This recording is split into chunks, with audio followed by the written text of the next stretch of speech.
This is Holy Faith Media.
Pasillo, as always, joined by Joe Resinello. And once more, dear brothers and sisters, let us go into the breach. And you're listening to us on the Crusade Channel. We're broadcasting for the Crusade Channel, always on air and always online at crusadechannel.com, the last live radio station standing.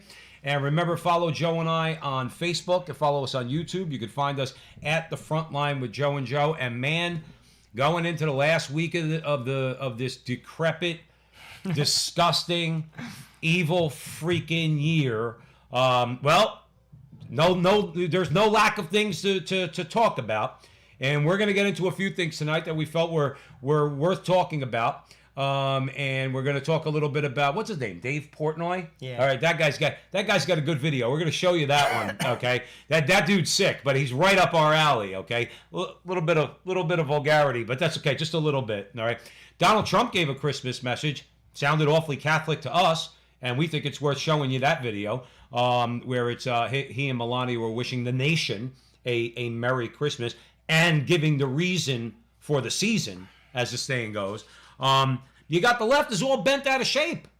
You got the left's all bent out of shape because a bunch of people went and burned BLM banners. What's the matter? I thought we're supposed to burn things down. If we don't like it, burn it down. Except when it comes to their buddies. So Joe and I are going to break that down, of course. Now, obviously, we're hearing a lot about the Great Reset. Joe, it's like ad nauseum. It's like, hey, cake got a great reset, my mother would say. Okay, what are you talking about, Great Reset? Well, Klaus Schwab over in Europe basically, spilled the beans. They want their New World Order, and they're calling it the Great Reset. John Horvat, a friend of our show, he's written an article that we'll tell you where to find it, but we're going to break it down here. Yeah, the world needs a Great Reset, but it doesn't come from Klaus Schwab. And we're going to talk about that, too. We must, unfortunately, talk about Bill de Blasio. He is such an example of everything that's bad in America. We just want to highlight that for all you good people out there to show you some of his disgustingness, particularly when it comes to ill-serving the people that him and people like him are always telling us are underserved. Well, starting with you, Mayor de Blasio. You have an LGBT activist that's calling for the forced to have children, to force children to take puberty blockers. Yeah, no, you didn't have too much eggnog. I said that right, okay? That this weirdo, okay, activist wants to force children to take puberty blockers. We're going to break that down too. That's if you didn't have too much Christmas dinner. You don't want to. You still want to hang on to it. Canada's just off the rails. No offense to all our Canadian friends out there. Canada is way off the rails. We're going to have a follow-up to their C-16 bill and what they're trying to do up there. This guy, Raphael Warnock, in Georgia, this guy's insane. He's a warlock. Warnock the warlock, okay? Here's a guy who thinks abortion fits in real well with his theology. I just wonder what theology this guy's talking about. So we're going to break him down a little bit too. And then finally, Archbishop Vigano had something to say. We hope that we're going to be able to get to it all, okay? And God willing, we will. We're certainly going to try our best. We want to thank you all again for joining us here. So I'm going to kick it over to my partner in crime here, and we'll get going. So Merry Christmas. Merry Christmas. I should have said that first, but I'm sorry. It's the Christmas season. as Catholics, we know that the Christmas season begins at evening prayer, Christmas Eve, and it ends at evening prayer. A lot of people don't know this. On the feast of the baptism of our Lord on January 12th. So we fast before Christmas, and then the party begins until January 12th. So Merry Christmas. You could say Merry Christmas till January 12th. So remember that. You know how many times I heard, I was actually in kind of a good mood. Okay, some things happened over this past week personally that put me in a little bit of a better mood. So I ordinarily say Merry Christmas, on Christmas Eve, Merry Christmas, the mailman, right. You'd be surprised how many people walking through the mall. You're trying to be nice. You open the door. Oh, here you go. Oh, thank you. And I'd say Merry Christmas. Yeah, Happy Holidays. It's like, come on, man. All right. I'm not trying to slap you in the face. I'm saying what people have said for 2,000 years. Merry Christmas. Go ahead, Joe. Well, before we get into our commentary, Donald Trump and the First Lady had a very, very bold Christmas message. We want to play it for you, and then we're going to have a little discussion. I think it's a very interesting address because I have not personally heard a president overtly speak about Christ to the degree that President Trump and his wife did. So let's play it. Our producer Jonathan's going to play it, and then we're going to have a little commentary.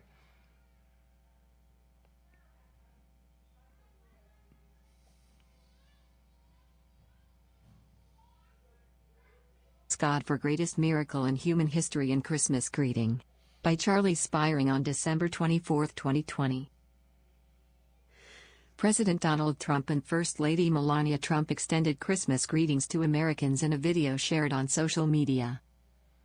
The President and I would like to wish every American a very Merry Christmas, Melania Trump said in the address. President Trump recalled the reason for celebrating Christmas. During this sacred season, Christians celebrate the greatest miracle in human history. More than 2,000 years ago, God sent His only begotten Son to be with us, he said. He recounted the story of the angel announcing the birth of Jesus Christ to shepherds in Bethlehem. At Christmas, we thank God for sending us His Son to bring peace to our souls and joy to the world, he said. The First Lady acknowledged that Christmas in 2020 was different because of the coronavirus pandemic, but said that Americans were inspired by the kindness and courage of their fellow citizens, especially that expressed by first responders, scientists, and teachers. President Trump said that Americans could expect the delivery of millions more coronavirus vaccines, celebrating the speedy development and deployment under his administration. It is truly a Christmas miracle, he said. Melania Trump thanked the brave and selfless men and women of law enforcement and the United States military. In this holy season we thank God for His infinite love and we pray that the light of His glory will forever shine on this magnificent land, President Trump concluded.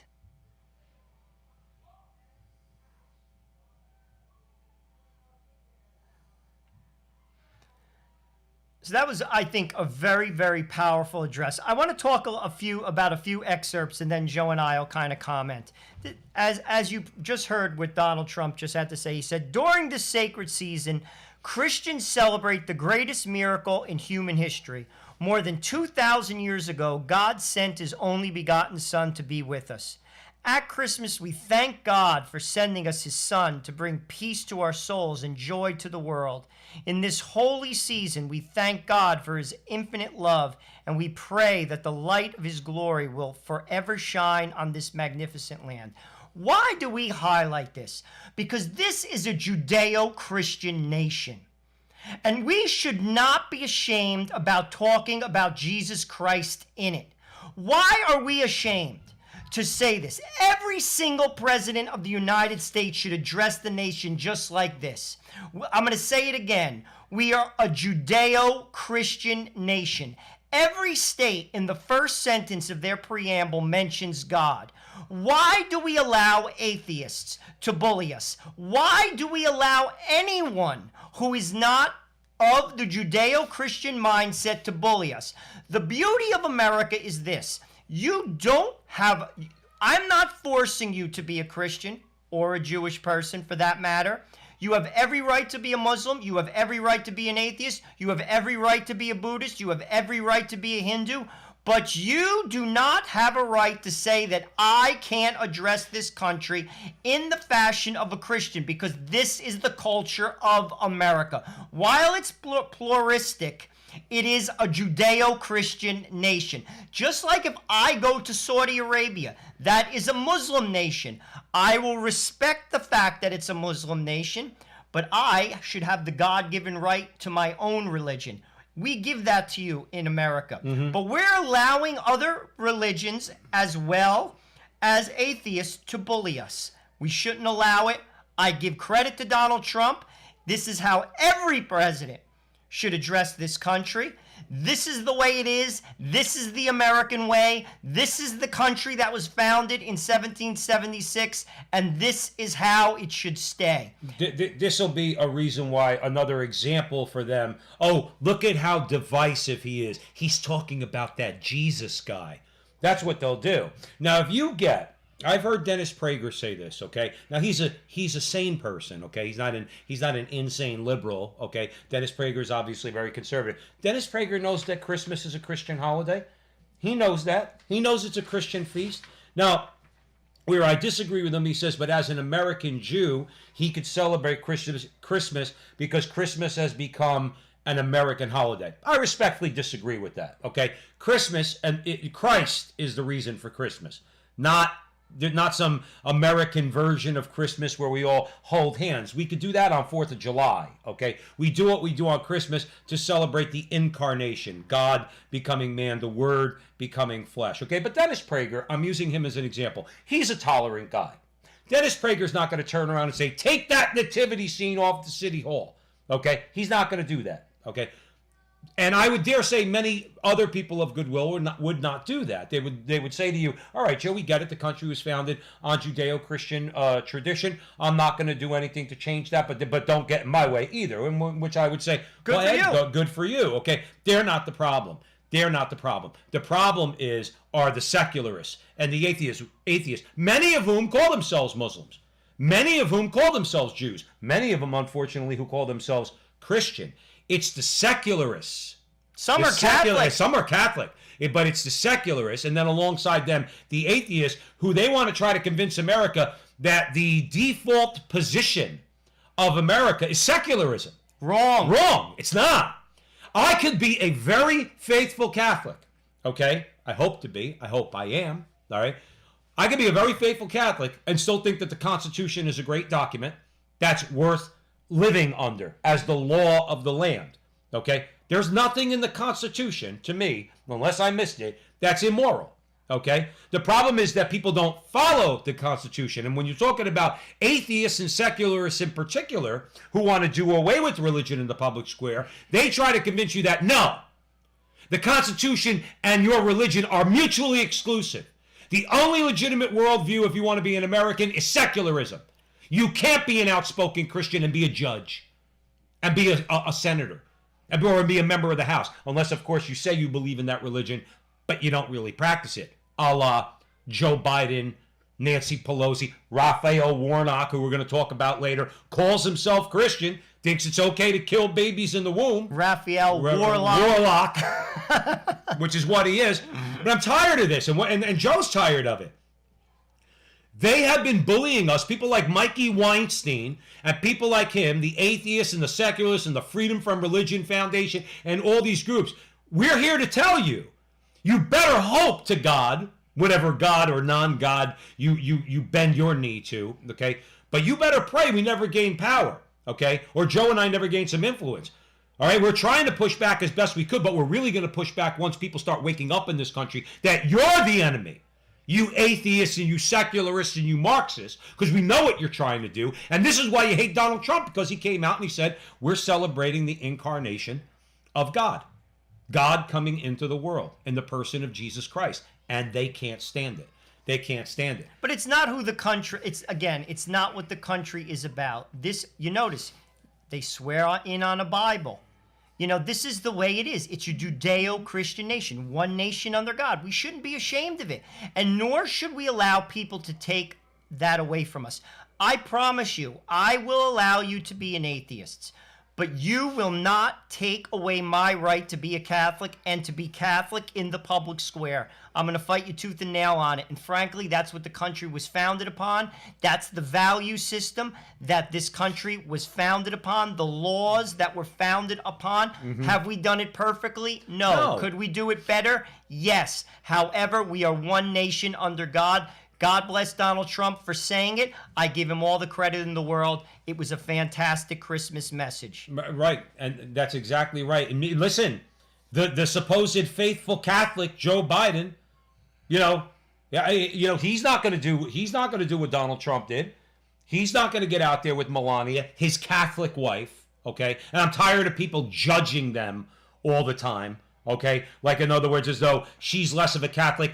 Remember something, Joe and I could point the fingers a lot, and we do, okay? But I know one thing when it comes to personal sin, not public sin, like Joe Biden and Nancy Pelosi's, where they support the murder of children in the womb, and then they want to say, Merry Christmas, or it's all about Jesus, or abortion is sacred to me. Of course it's sacred to you, because you're a diabolical woman. We're not talking about manifest public sin, grave sin. We're talking about Donald Trump and his personal sin. And my view when it comes to people's personal sin is don't throw that stone.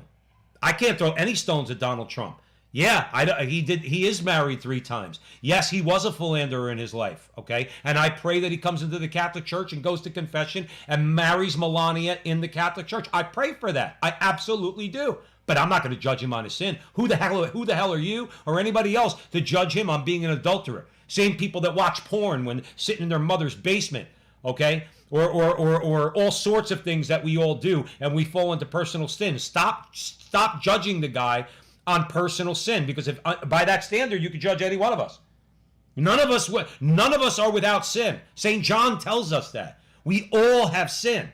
But I'm tired of them equating Donald Trump's, let's say, personal sin with the scandal that goes on amongst leftist Catholics like Biden and Pelosi and Cuomo, especially for their support of baby slaughter. Do me a favor. Give me a break. So you're listening to the Frontline with Joe and Joe. Joe Pasillo, Joe Resinello. We're on the Crusade Channel, always on air, always online at crusadechannel.com, the last live radio station standing. And follow us, please, on Facebook and YouTube at the Frontline with Joe and Joe. So I know you wanted to talk a little bit more about that, Joe. No, well, basically, I think we've said it all. I want to just switch gears a little bit, and I want to talk a little bit about since we're talking about religion and Christianity, anti-Catholic violence that's ignored by the media and the left. I want to give you a little rundown of what has happened this year in the United States alone and how the media did not address it.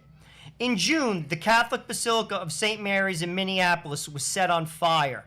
Catholic churches near the University of Mississippi were vandalized. This is this year alone, by the way.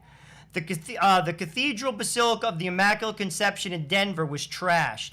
Windows were smashed in Dallas at the St. Jude Chapel and at the Cathedral of the Assumption in Louisville. Swastikas and anti-Catholic scribbling was found on the graves of several Dominican friars on the campus of Providence College. In July, a statue of the Blessed Mother was set on fire in Boston, and another statue of the Virgin Mary was vandalized in Queens. In Ocala, Florida, a man crashed his minivan into a Catholic church while parishioners gathered for Mass. He then poured gasoline on the church's foyer and set the church ablaze. In July, the Sacred Heart Cathedral School in Gallup, New Mexico, was broken into and the statue of Jesus was vandalized. A statue of Jesus was beheaded at the Good Shepherd Catholic Church in South Florida. Satanic and anti-Christian symbols were found on the church door at St. Joseph's Church in New Haven. In August, Bibles were burned in Portland. The media did not cover any of it. Not one story. Not one. I think CBS covered. Disgraceful. CBS paid about 3 minutes to tearing down, I think, one statue of Saint Junipero Serra in California, and after that, nothing. Crickets. Because it's true. It's not conspiracy theory. Anti-Catholicism is the only acceptable bigotry left in America. Even the evangelical conservatives do it. And they're supposed to be our friends, at least politically and culturally. Okay? They say they are. But they're very bigoted towards the Catholic Church and the Catholic faith also, and individual Catholics. Praying your rosaries, praying to your goddess Mary and all that. They're very bigoted. Go look at John MacArthur. I applaud John MacArthur down in California when he went and fought against Gavin Newsom's mandate. But John MacArthur's an anti-Catholic bigot. Okay, we had Mother Miriam on our show several months ago. She was in John MacArthur's church. She said that when she converted to the Catholic Church, he told her, you're going to the synagogue of Satan. In other words, there's a lot of it around. So that just doesn't come from the left. So get it straight. When we complain about this stuff, listen, we're not whining. We're not whining, okay? Believe me when I tell you. But it's a legit beef to tell the media, why don't you cover any of this stuff? Why is it that every outrage is only outrage against people you want to be outraged about? But when I see stuff like this, a foyer in a church burned while people were in it because a guy rammed his car into the foyer. You don't think that act of violence should be on CBS News? They covered that kid Dylan Root when he shot those black Christians down in South Carolina. And they should have covered that story. But why wouldn't you cover this? People could have died. And it doesn't matter whether people didn't die. They should have covered it. They don't care. They don't care. They don't. They won't. And this is, when are people going to realize that? They don't care. They hate you. They hate you, and I'm going to tell you why. Because we do not believe in abortion, and we believe in traditional marriage. That is why they hate you, and that is why they don't cover this. Do you remember, and I'm going to walk you back a little bit, in 2016, Hillary Clinton, in an email to one of her campaign people, Podesta, talked about the dogmas of the Catholic Church? Completely got away with it. I'm going to walk you back a little bit more. Dianne Feinstein, with regard to Amy Coney Barrett, saying the dogma lives loud in you, right, and she gets away with it. How can you possibly get away with that? And not only did she, by the way, I'm going to let you go, Joe, but just come back to Feinstein for 1 second. Not only was she allowed to get away with it, when she didn't do it to Amy Coney Barrett, okay, for the Supreme Court hearing, when they held those hearings, okay, the left forced Dianne Feinstein to step down. You see, with the media and the leftists, no, don't worry, they'll tell you flat out, go after that Catholic bitch. That's what they'll tell her. Go after her. Okay, don't worry, we won't report it. But if you don't go after her, we'll remove you from your position of power. And that's what they did to her. Pardon my language, everybody. I'm sorry. But that's what they said. Don't think they don't call Amy Coney Barrett a lot worse than what I just said. Okay, but you see how it works? Dianne Feinstein goes after her. Okay, nobody covers it. But then Dianne Feinstein doesn't go after her. And guess what? She's forced to step down as chairman or as the ranking member on the Senate Judiciary Committee. And don't you think that these are, as Joe said, newsworthy items? Absolutely not. Now I want to juxtapose. This is why I brought this little litany. I wanted to bring some things to your attention, but this is why I brought this litany to your attention. Recently, as Joe said in the introduction, BLM banners were burned outside of African American churches in Washington, D.C. And on December 15th, the AP, the Associated Press, ran a big piece on the BLM banners. It claimed that black churches were vandalized. In essence, they were not vandalized. What was vandalized was the burning of the flags. Now, do I advocate that? No, that's not the way you handle things. I'm going to be honest. Sorry, Joe, that's where you and I differ. I would have burnt everyone else. But I agree. I know in my heart, I know it's not the right thing to do. That's not the way you, in my view. You don't handle things that way. You know, we've spoke out against BLM. Obviously, we're for Black Lives. I'm talking about the organization that, when you went on their website, they're not for traditional families. Right. They're not. That all got scrubbed, by the way. Yes, it did. That stuff got scrubbed from their website because everybody like us and many people out there said, well, wait a minute, why don't we go look at Black Lives Matter, Inc.? Because that's what Joe's talking about. And it also had communist roots. This is not being, I'm not making this up. Well, it's pure Marxism. The BLM is correct. Pure, so, again, is that the way you go about things? There's a better way to go about things. I will have a debate with you. We're going to talk ideas. However, that's covered. Burning of a flag and burning of a church. We went through the whole litany. Not a peep. That's where we're at in America. That's the press in America. They absolutely despise you if you are Catholic. And if you practice your Catholic faith in the public square, if you ask me, they're coming at you. That's the way it is. That's reality. Right. Well, and Mr. Catholic himself, Joe Biden, is going to make sure that persecution begins under him. That's if he lasts long enough to do anything like that. Because my view is that, first of all, that vaccine he got, all right, that was saline solution. You hit that guy with a vaccine that hasn't really been tried yet, okay, he'll drop dead. That was saline solution. That was a bunch of propaganda that, oh, look, Joe Biden, he got the vaccine. Joe Biden's not going to last. We've said that now for a very long time on this show at the Frontline with Joe and Joe, Joe Pasillo and Joe Resinello on the Crusade Channel, always on air and always online at crusadechannel.com. We've said it for a long time. We'll be surprised if he lasts, 6 months? I would be shocked. And then we get Kamala, okay, who's going to be a puppet. She's a puppet of the oligarch. She's going to run nothing. She'll get out there and say, I'm president and I'm black and I'm a woman. She's going to be president of nothing. You know who's going to make sure that she's president of nothing? Barack Obama, Tom Perez, George Soros, all the oligarchs, okay? They're all going to make, that woman's not running anything. She will take orders and she will be told by them, woman, you will take orders from us. We are in charge. So Biden's not even going to last, okay? And I mean, that's the bottom line. You know what? We're going to be coming up on a break. So stick with us. It's going to be a very short break. You're at the front line with Joe and Joe. Joe Pasillo, Joe Resinello. We're on the Crusade Channel, always on air and always online at crusadechannel.com.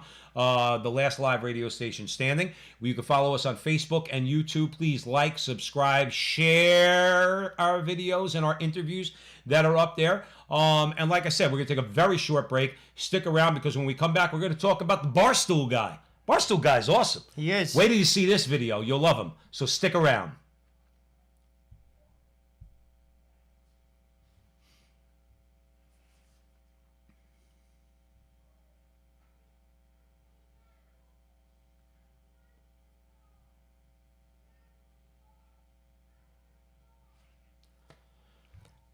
Welcome back, everyone, to the front line with Joe and Joe. Joe Pasillo and Joe Resinello. And dear brothers and sisters, we are in the breach on the Crusade Channel. Always on air and always online at crusadechannel.com. The last live radio station standing. Make sure you follow Joe and I on Facebook and YouTube at the front line with Joe and Joe. Please like, subscribe, share, do all that fun stuff. We got our producer. I'm so remiss in not mentioning him. Jonathan, I apologize. Jonathan Ross up in Canada with Holy Faith Media. We're broadcasting through him over a lot of different platforms. We're getting a lot of followers. So we thank you all for your support. Now, Barstool guy, okay?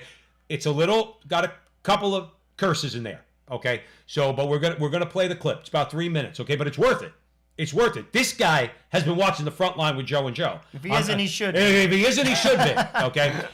Most of you know that, I work in New York City. Okay, so I am I'm not saying this as some sort of a whiny liberal kind of way. I'm a victim of the what would you call it? The capriciousness of the mayoral administration and the governor in New York, because they say one thing one day, do something the next. They really don't care. They certainly don't care about working men and women. Doesn't matter if they're conservative or liberal or anything like that. But the Barstool guy, he's got something to say about that. Jonathan, if you could cue that up, we're going to go to that right now, and when we come back, we're going to break that down. We think it's something that you'll want to see.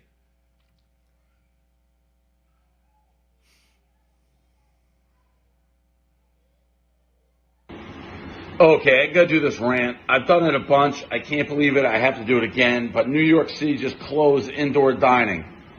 My hair is fucking big. New York City just closed indoor dining. What do they think is going to happen? What do they think is going to happen to the thousands of restaurants, the bar? They're done. The bar and restaurant industry and small business have been squeezed and squeezed and squeezed.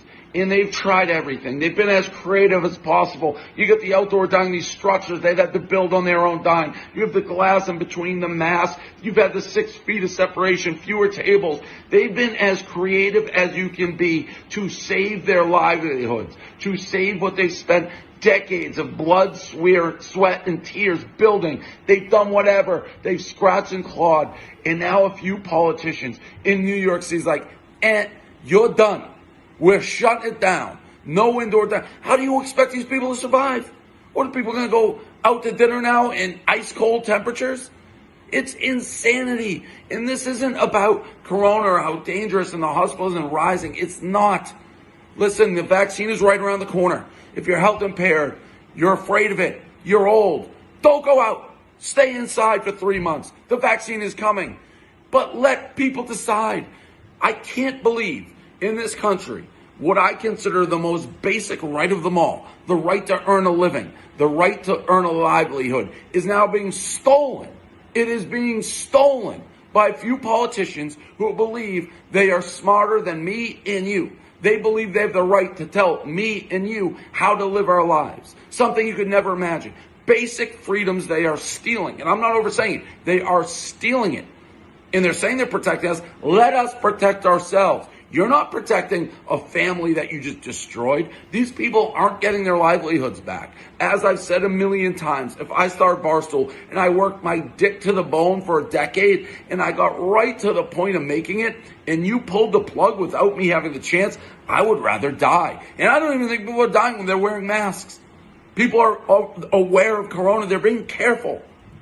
And the rules, like I'm in Miami right now. They just said, oh, you got to shut it down at midnight now. That's a huge blow for the nightlife industry. It was late.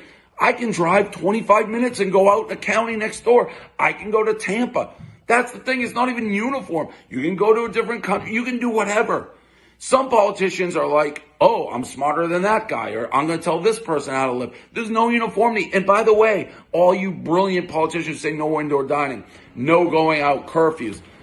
If somebody wants to go out, where do you think they're going? House parties. It doesn't even make sense. You're not even protecting the people. The people who be going to these restaurants are still going out. I promise you. All you're doing is ruining thousands and thousands and thousands of lives. This country is... Now talk about a guy that's making some sense. And by the way, just so you know, Joe came across the video. It's actually, I think, gone viral. All right, so a lot of people have seen it. Joe and I have no idea. What's his name? Portnoy? David Portnoy. David Portnoy. We have no idea what his politics are.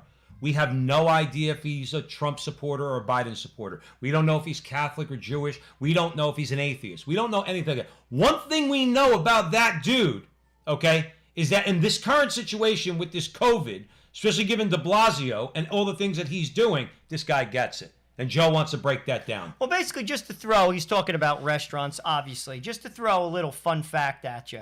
Contract tracing data shows that restaurants are not the primary source of transmission of the virus. Identifying the establishments, this is actually basically the fifth main source of new infections. It falls behind private gatherings. This is basically data. So, like, all of this, like concern, quote unquote, of restaurants, I don't understand. And what I don't like about it is this. The government is picking and choosing winners and losers. Right. Why does a small business like a restaurant, who, by the way, is bending over backwards to comply with the regulations, putting plastic up, social distancing, cutting down their what's it called, attendance to 25%, doing all this. Why are they getting destroyed when the data shows that this is behind social gatherings in terms of the infection rate? I actually saw something like 1.4% of all of the COVID cases come from restaurants. How many? 1.4%. Of the cases. Cases. Right. So why are they being penalized? Why isn't Lowe's being penalized? Why isn't Home Depot being penalized? Why isn't Walmart being penalized? Why are people getting rich while others are getting destroyed? They're getting destroyed. Why are daycares being penalized? Children have a next to nothing rate of catching this. I'm just using this as an example. Right. Again, the government is picking and choosing winners and losers. Can I offer you, I know we're going to get it. We're staying on this topic for a little bit. You're at the front line with Joe and Joe Pasillo, Joe Rossinello on the Crusade Channel, always on air and always online at crusadechannel.com. Here's my opinion. Now, I can't speak for the rest of the country, okay? But perhaps, the rest of the country is following Cuomo's lead because Cuomo got his knuckles rapped by the Supreme Court because Bishop DiMarzio in Brooklyn, along with a couple of rabbis, sued him and brought the case to the Supreme Court. Now, they sued for two reasons. Number one, you cannot shut down churches. You cannot, under the First Amendment, You cannot just shut down churches and synagogues and places of worship. That's number one. Okay. Number two, but one of the arguments was that I believe it was Gorsuch, I forgot exactly, was that you're not showing us that you're not discriminating against houses of worship. You have all these other things open, but yet you're telling churches they have to close. Planned Parenthood's open, okay, just as an example. So what I think happened, Cuomo went full gangster, by the way. And I don't mean gangster, black gangster. I mean like Italian gangster. He started with that's irrelevant. That's irrelevant with the Supreme Court decision because they said, no, you can't do this. And they ruled against him. This is purely an opinion. It's not even a Joe and Joe opinion. Joe may agree with me or not. I think they made the move on the restaurants and other things in particular in order to comply with that ruling. Now Cuomo could say, I shut down everything. I'll shut down the churches. I'll shut down the restaurants. I'll shut down the bars. I'll shut down everything. And guess what? The Supreme Court won't be able to say I'm discriminating. And other governors, because somebody mentioned about Michigan, I think did the same thing. We're going to talk a little bit about that too. It's very possible that they're shutting down everything because they're not allowed to only pick the winners and losers. The main loser for them being churches and synagogues. They got to shut them down because these are anti-religious people. They're a bunch of Satanists, secularists, atheists, you name it, okay? Particularly nipple ring Cuomo, okay? My wife pointed out, by the way, he there's a shot of him with the nipple rings on, with a shirt on, but you can see clearly he's a weirdo. So on top of being a disgraziad, which is what he is, he's also a weirdo. But that's my opinion. I think he made this move against the restaurants and others to be able, in case he gets sued again, to say, I shut down everything. I didn't discriminate against anybody. Well, speaking to what Joe's talking about in terms of shutting down everything, let's look to see what Commissar de Blasio had to say. This is what he said recently. He said, there's a potential of having to do a full pause, a full shutdown in the coming weeks because we can't let this kind of momentum go. We're seeing the kind of level of infection with the coronavirus we haven't seen since May, and we have to stop this momentum, or else our hospital system will be threatened. This guy is talking about people's lives. I get it. Listen, as Portnoy said in the video, if you're old, stay home. Stay home. If you have underlying conditions, I get it. But you know something? These people haven't missed a paycheck. And not everyone can work from their basement.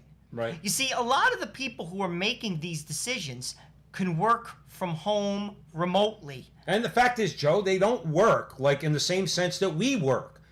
They make money from the taxpayers. They dupe the people into voting for them. Then they get in there, do what they want. They have a predictable paycheck. And they make sure they get a raise every year. So it's not even like they work with that same accountability that we do. De Blasio doesn't care. You would think, well, he's going to be held accountable by the people in New York. No, he's not. He's going to get voted out, or no, he's going to get term limited at the end of 2021. And you know what the people in New York are going to do? You want to know the sad part? They're going to vote for a carbon copy of him rising through the ranks of the city council in New York, who's going to do the same thing, same radical agenda. I heard Andrew Yang wants to run. Here's a guy who wants to give everybody universal basic income. I like to tell Mr. Yang, I don't want your universal basic income. I want my job. Because work is blessed by God. And that's what Portnoy was basically saying, a right to earn a living. Right. I want a right to earn a living. As a worker and a business owner. And again, these people make a lot of money. And they can, frankly, afford to make these statements because their life does not change one iota. Mm-hmm. But everyone else's does. And seriously, because the bank still wants your mortgage. The electric company still wants, and it's easy to say, oh, we're saving your life. The cure cannot be worse than the disease.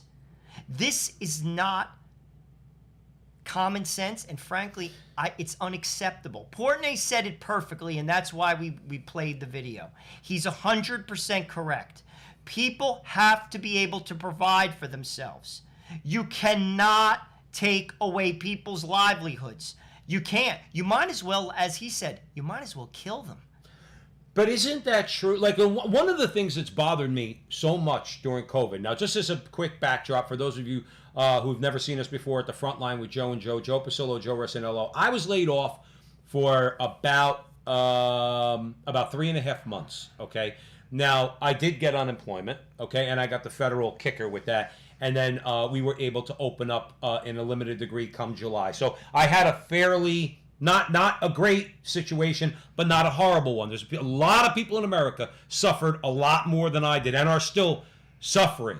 Okay, but one of my questions was during this whole thing, okay, about people when you look at the examples of the increased rates of suicide, depression, alcoholism, opioid addiction. Okay, all of it. Okay, don't these things kill people? Are they not just as a dead body's a dead body? Okay, if somebody blows their brains out, God forbid, if somebody gets addicted to opioids and dies because they OD, or gets alcohol poisoning because they drank 2 bottles of Johnny Walker Black, it's still a dead body. So COVID could kill you. We know that. It can. Very slim chance of dying from it, but it can kill you. Okay, but so can all these other things. In the meantime, they never want to talk about these things. And their policies. This is the problem. De Blasio and Cuomo and Whitmer and Newsom and the rest of them. Who's this guy in Pennsylvania? Wolf and Evers. Okay, and all these people. It's their policies that are causing these people to suffer this hardship. You want to do something really horrible to a human being? Take away their ability to earn a living. That's what Portnoy's talking about. My right to earn a living. My right to earn a living. I have the willingness, I have the legs, I have the arms. My legs hurt, my back hurts, but I got to get up and go to work, okay? So I have the ability and the right to go out and earn a living. When you take that away from me by an action of the government, okay, they don't seem to care about that. They only care about the people who are suffering from COVID, but they don't care about everybody else. And that's an injustice. And de Blasio, I know he doesn't believe in God. He should. And he should repent, okay? Because he's going to have to face his maker when he dies for what he's done during this whole thing. Talking about redistribution of wealth, using COVID to address income inequality and all this other nonsense, which Joe and I will talk about because John Horvat wrote an article about this great reset. But my point is, don't those lives matter? Does the working man's life matter? We're told everybody else's life matters. Does the life of the working man matter? Does his mental well-being and being able to earn a living and put food on the table for his wife and his children, does his life matter? Evidently to de Blasio, Joe, not so much. Well, the restaurant workers in New York recently had a rally in Times Square. Basically, they're saying the industry is tired of being scapegoated by hypocritical politicians who are destroying their livelihoods and their right to work. They're begging for their right to work. Basically, this is what one speaker said, and he spoke in both Spanish and English. He said, "We're tired of being the guinea pigs of the government." And again, data shows, I'm going to repeat it again, that indoor dining is responsible for 1.4% of the spread of the coronavirus. Mm-hmm. Why are they picking on the restaurants? Why? And it's not the restaurants alone, and it's not just New York, because I also did some research in Michigan. They're saying that 33% of the restaurants, they believe, and this is according to the Michigan Restaurant and Lodging Association, the MRLA, 33% of the restaurants will be closed, go bankrupt in the next 6 months. Also, 52%, that's half of the hotels, are fearing that they're going to go into foreclosure. Mm-hmm. Now, we're not talking about the Hyatt and Hilton. They could withstand it. Again, the bigs win. It's the little guy that gets crushed. And that's by design. You're picking and choosing the winners and the losers. Right. This is what the president of the MRL, again, this is the Michigan Restaurant and Lodging Association. His name is Justin Winslow. This is what he had to say about it. He said, it is fundamentally clear that the pandemic is decimating the hospitality industry in this state to a degree never seen or even imagined. Winslow is urging leaders in Michigan's state capital and in Washington, D.C. to pass a stimulus so that the hospitality industry can stay afloat. And this is for the record. In Michigan, restaurants were forced to halt indoor dining since mid-November. And it's expected that restaurants will remain closed in the near future, even as other industries are starting to reopen. Do they count? No. Do these people count? Obviously not. Right. Obviously not. They're getting crushed. They don't care. Period. Let's break this down. All right, we got around. We got a little bit of time. Let's stay on this topic for a minute, okay? What is it? John Horvat wrote an article about the real Great Reset. We're going to talk about that after the break, okay? And the real reset that needs to occur, not just in America, but worldwide, okay? Not this Marxist reset that they're pushing. Why do you think... No, Joe always mentions Lowe's, Home Depot, okay? The big box stores, Walmart. Of course, buy everything online. Get it on Amazon. You could get it 10% cheaper, okay? Told you my wife and I are trying to wean ourselves off of Amazon, okay? My point is this. In this Great Reset, does it strike you? Don't forget something. The Marxists have infiltrated business. Used to be back when we were kids, business was bad because business owners and Wall Street types and people like that were all considered evil conservative people, free marketeers. That's not... Bezos is a liberal, a leftist. Zuckerberg's a liberal and a leftist, okay? Dorsey, the mutant, as you like to call him, he's a liberal and a leftist, okay? They're all on the left, the people that run Salesforce and all these companies, okay? The left likes very big companies. Why? Because the big companies and big government get together and then they exert their power and influence, okay, over the American people. They did it during the election, okay? They did it during the election. We don't have to get into that. We don't want to get banned on Facebook, and we're not necessarily, or YouTube, we're not necessarily talking about the election, okay? But they played all their leftist games, okay? It's not, my point in bringing this up, and why I want your opinion on this, do you think that destroying all these small businesses is by design? See, the left doesn't like small businesses. They want you needy. Well, the thing is, too, but they want bigness. They want bigness in corporate America because they can get into bed with bigness. They can't get it. If there's 10,000 companies in a particular industry, well, then isn't it harder to control that industry? So what did they effectively do? What did you describe? They put them all out of business. Now that they're out of business, what's left? The big companies, okay? In other words, and what do you do with the big companies? You get in bed with their CEOs. CEOs get in bed with you. You've destroyed all their competition. And guess what? Now you have oligarchs running corporate America. You have oligarchs running the government. No, and these poor people, these small business owners, who, as Portnoy said, who have spent hundreds of thousands of dollars, are now out of business. Blood, sweat, and tears and years. And nobody cares. Joe and I talked about it a couple weeks ago, that woman Marsden in California. If you think we're conspiracy nuts, remember that video of that woman who spent money, good money, adapting herself to the rules of Los Angeles by opening an outdoor tent, putting up an outdoor tent in her ale house. She owns an ale house, okay? 7 feet apart, socially distanced, beautiful. She spent, I think, $100,000 because all that she could do was outdoor dining. Garcetti shut her down. She was crying. And it wasn't necessarily because she got shut down, but here's my point, and I want your opinion on this, Joe, okay? What they did was she pointed 50 feet away to the NBC tent where the actors and the crew all eat their breakfast, lunch, and dinner, and they're allowed to do that, and that was open. But 50 feet away, her outdoor dining was shut down. Now, again, I'm going to ask, does that not strike you that they're picking and choosing the winners? That woman's a loser, and NBC's a winner. Is that shocking to you? It isn't, because, again, these are the influence peddlers. Obviously, the entertainment industry is an influence peddler. The abortion industry. Why is Planned Parenthood open? Why is Planned Parenthood open and let's just say a daycare is shut down? Why? Why? One place takes care of babies, the other one kills babies. The one that kills babies is open. So I'm just saying, like, again, I know why. Because Planned Parenthood is in bed with the powers that be. Mm-hmm. And they call the shots. They're destroying the middle class. And they're doing it to control people. They're destroying people. And again, they're not missing a paycheck. None of them missed a single in fact, some of them are getting rich. Look at the Amazon stock since this coronavirus hit. He's gotten rich. He's making money left hand over fist. The Dow's over 30,000. The Dow is over 30,000. And that's not Donald Trump. They're picking the winners and the losers. Right. Look at Facebook stock. Look at all of the box store stock. Mm-hmm.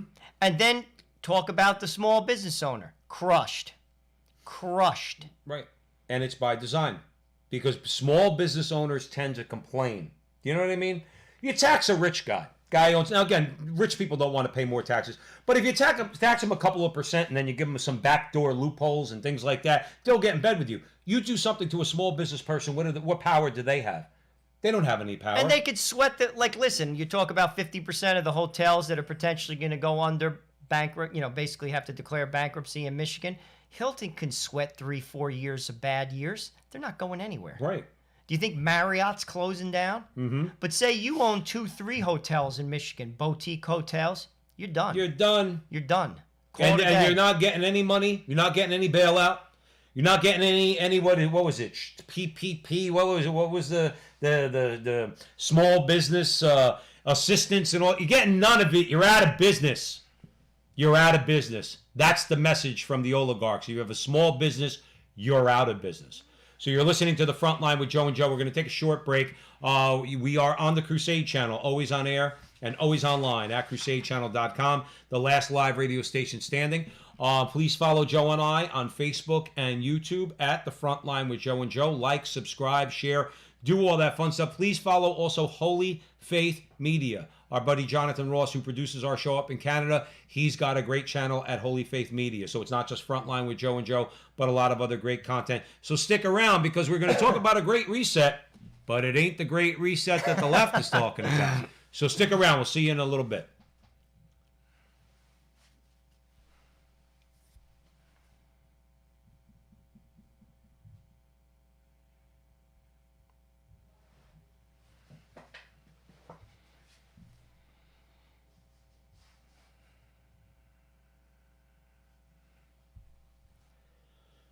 Welcome back, everyone, to the Frontline with Joe and Joe. Joe Pasillo and Joe Resinello. And we are way in the breach on the Crusade channel, always on air and always online at crusadechannel.com, the last live radio station standing. Please follow Joe and I on Facebook and YouTube at the Frontline with Joe and Joe. Like, subscribe, please share our videos. Share them. If you think we got something to say, then help spread the word. Let's try to get some backbone into this culture and into this country. Let's get some fight going on out there, and let's encourage one another. Hopefully Joe and I are doing that. Hopefully you could see that that's what we're trying to do. We're not just trying to complain about things. We're trying to come up with solutions. What the best solution right now? Open your mouth against the injustices and the evil that's going on out there. First act of rebellion against all these people. Right now, open your mouth and don't be afraid to do so. Do not be afraid to open your mouth, okay? Because the truth needs to be spoken. It needs to be spoken boldly on all these issues. And we got plenty of them to talk about tonight. Now, having said that, a good friend of the show, John Horvat, he is with Tradition, Family, and Property, TFP. So you can look him up. He's got a lot of great articles that he writes. He's got a great book. Now, he wrote an article recently about the real Great Reset. The one that we really should be looking towards. Not this Klaus Schwab, Sieg Heil. That's what I see. Every time I see these German oligarchs, that's all I think about is Nazis. They just don't wear swastikas anymore. They wear suits and ties, $5,000 suits. This guy Schwab looks like a real winner. All right. So anyway, point is, we're not talking about his Great Reset. We're talking about a reset that was proposed about 103 years ago. Okay, and John Horvat's pointing that out. I'm handing it over to Joe to bring us into that conversation. Before we get into Horvat, I think we should just try to educate some of our listeners. They may not know what the Great Reset is. Oh, okay. And Joe basically alluded to who wrote it. His name's Klaus Schwab. Basically, just to give you just a 30,000-foot idea of what we're talking about. The Great Reset was the brainchild of Klaus Schwab. and it's sponsored. Say it right, Joe. Klaus Schwab! Klaus! You got to scream it, okay? You got to scream it. Klaus! Go ahead. And it was sponsored by the World Economic Forum. There's a shock. And basically, he sees it as a way of reimagining capitalism. That's his words. Reimagining capitalism. See, now we, not just us, but we, all you out there, all you listening right now on the Crusade Channel, always on air, always online, at crusadechannel.com and other places, we know that that means Marxism. Okay, we know that. We need to emphasize to others that's what reimagining capitalism is. Go ahead, Joe. So they want to make capitalism greener. Of course. More equitable wealth creation system. It stresses the idea that we are stakeholders. It's called stakeholder capitalism that considers the interests of all society rather than the shareholder version that concentrates on the profits of the investors. It calls for the world to act jointly, these are his words, and swiftly to revamp all aspects of our society and economies, from education to social contracts and working conditions. Now, here's the overarching message that's not said, but this is the message. Every country must participate. Why do I say every country? It's the oligarchs in every country. If you notice, all of them are moving towards this, and all industries must be transformed. There is no opt-out. Right. So what are these ideas? Let's talk about this idea of reimagining capitalism. Yeah, I wonder what that's all about. Using stakeholder versus shareholder. All words. All this is basic socialism. That you have a ruling elite that calls the shots, throws the people a crumb. You'll take it because that's all you're going to get. And that's your stake and as a you'll holder. stay in your place. That's right. There will be no upward mobility. Be very difficult to climb out of your place to get into that spot. I'd say it would be impossible. Next to impossible, Right. unless you are exceptional. Right. Unless you are an exceptional. But even then, you got to go to work for the state. Even then, you have to go to work for the state. Let's say how the Soviet Union, they took the best and the brightest. Okay, well, they made them go to work to develop the weapons that they needed to try to impose their will on the rest of the world. So the Nazis had their nuclear scientists that the American CIA brought to the United States to develop the nuclear bomb, okay, which we used against Japan, and the Soviets did the same thing. Yeah, you could be great. In other words, but you're whatever mental capacity you have, whatever superior intelligence you have, whatever superior talent you have, will be put to the work for the good of the state. Okay, that's why. So let's talk about this for a second. Let's talk about stakeholder. What does stakeholder mean? Stakeholder doesn't mean stakeholder capitalism, even though that's a meaningless statement. The only stakeholders in a business are the ones who take the risk. Okay, if you work for a company, Joe and I are Catholic men. We want to see workers treated properly. Okay, we want justice for American workers. Okay, so there's a lot of things that are missing in our capitalist society, which we need to work on. Okay, in different ways that you can actually make a worker a stakeholder in the success of the corporation. Options into stock options, or some sort of vested plan over time where you could gain shares. You could gain shares of the company, so you get paid as a worker, but then you're also benefiting from hopefully an increase in the stock price. So that makes you a stakeholder. Getting a crumb from Nancy Pelosi or the Davos crowd or Klaus Schwab or any of these people, that's all it's going to be, is a crumb. Oh, but the state will own the means of production. Absolutely. And here's the thing. This has been tried and failed. These people are not students of history, and those who are buying it aren't students of history. And here's another thing which I want to say. We were just having dinner before we basically came on air tonight, my family and Joe's family. He's my brother-in-law. So, we were talking about the show and talking about this a little bit. This is not going to succeed. You may have your hour, but God will have his day.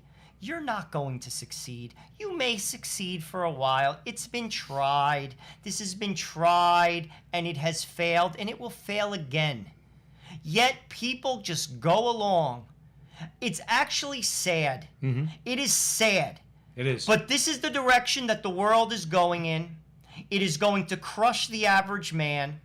Just so you know, we're going to sweat through it. It will fail. Yep. And then the Catholic Church, as it did in the Middle Ages, as it has done time and time again, as it did after the fall of Rome, will rebuild the society. right? It'll be a smaller Catholic Church, but it'll be a stronger Catholic Church. Now, what is John Hor? How does that tie into what John Horvat is talking about? So again, we're talking about, on the one hand, we started this conversation talking about the lie of this Great Reset. There is no Great Reset. It is Marxist revolution. That's what Klaus Schwab is proposing. The only difference is the communists are not looking like they did, let's say, in 1917 in Russia or in the 1940s in China, okay? They're not wearing, their gray uniforms with their caps. They're wearing $5,000 suits and $300 ties. Trust and me, you won't be wearing suits. one. You won't be wearing one when they talk about stakeholder capitalism. No. Somebody mentioned they were talking about you're going to be a slave. That's right. Because when you tell me from each according to his ability and to each according to his need, I'm just going to act like the guy who's in need. What do you mean? You're going to make me work harder so you're going to give that guy next to me who's a slack ass, you're going to give him as much as you're giving me? Or you're going to give me, who doesn't work as hard as the next guy, you're going to give me the same amount of reward as you give that guy? It doesn't work. That's why it goes against human nature.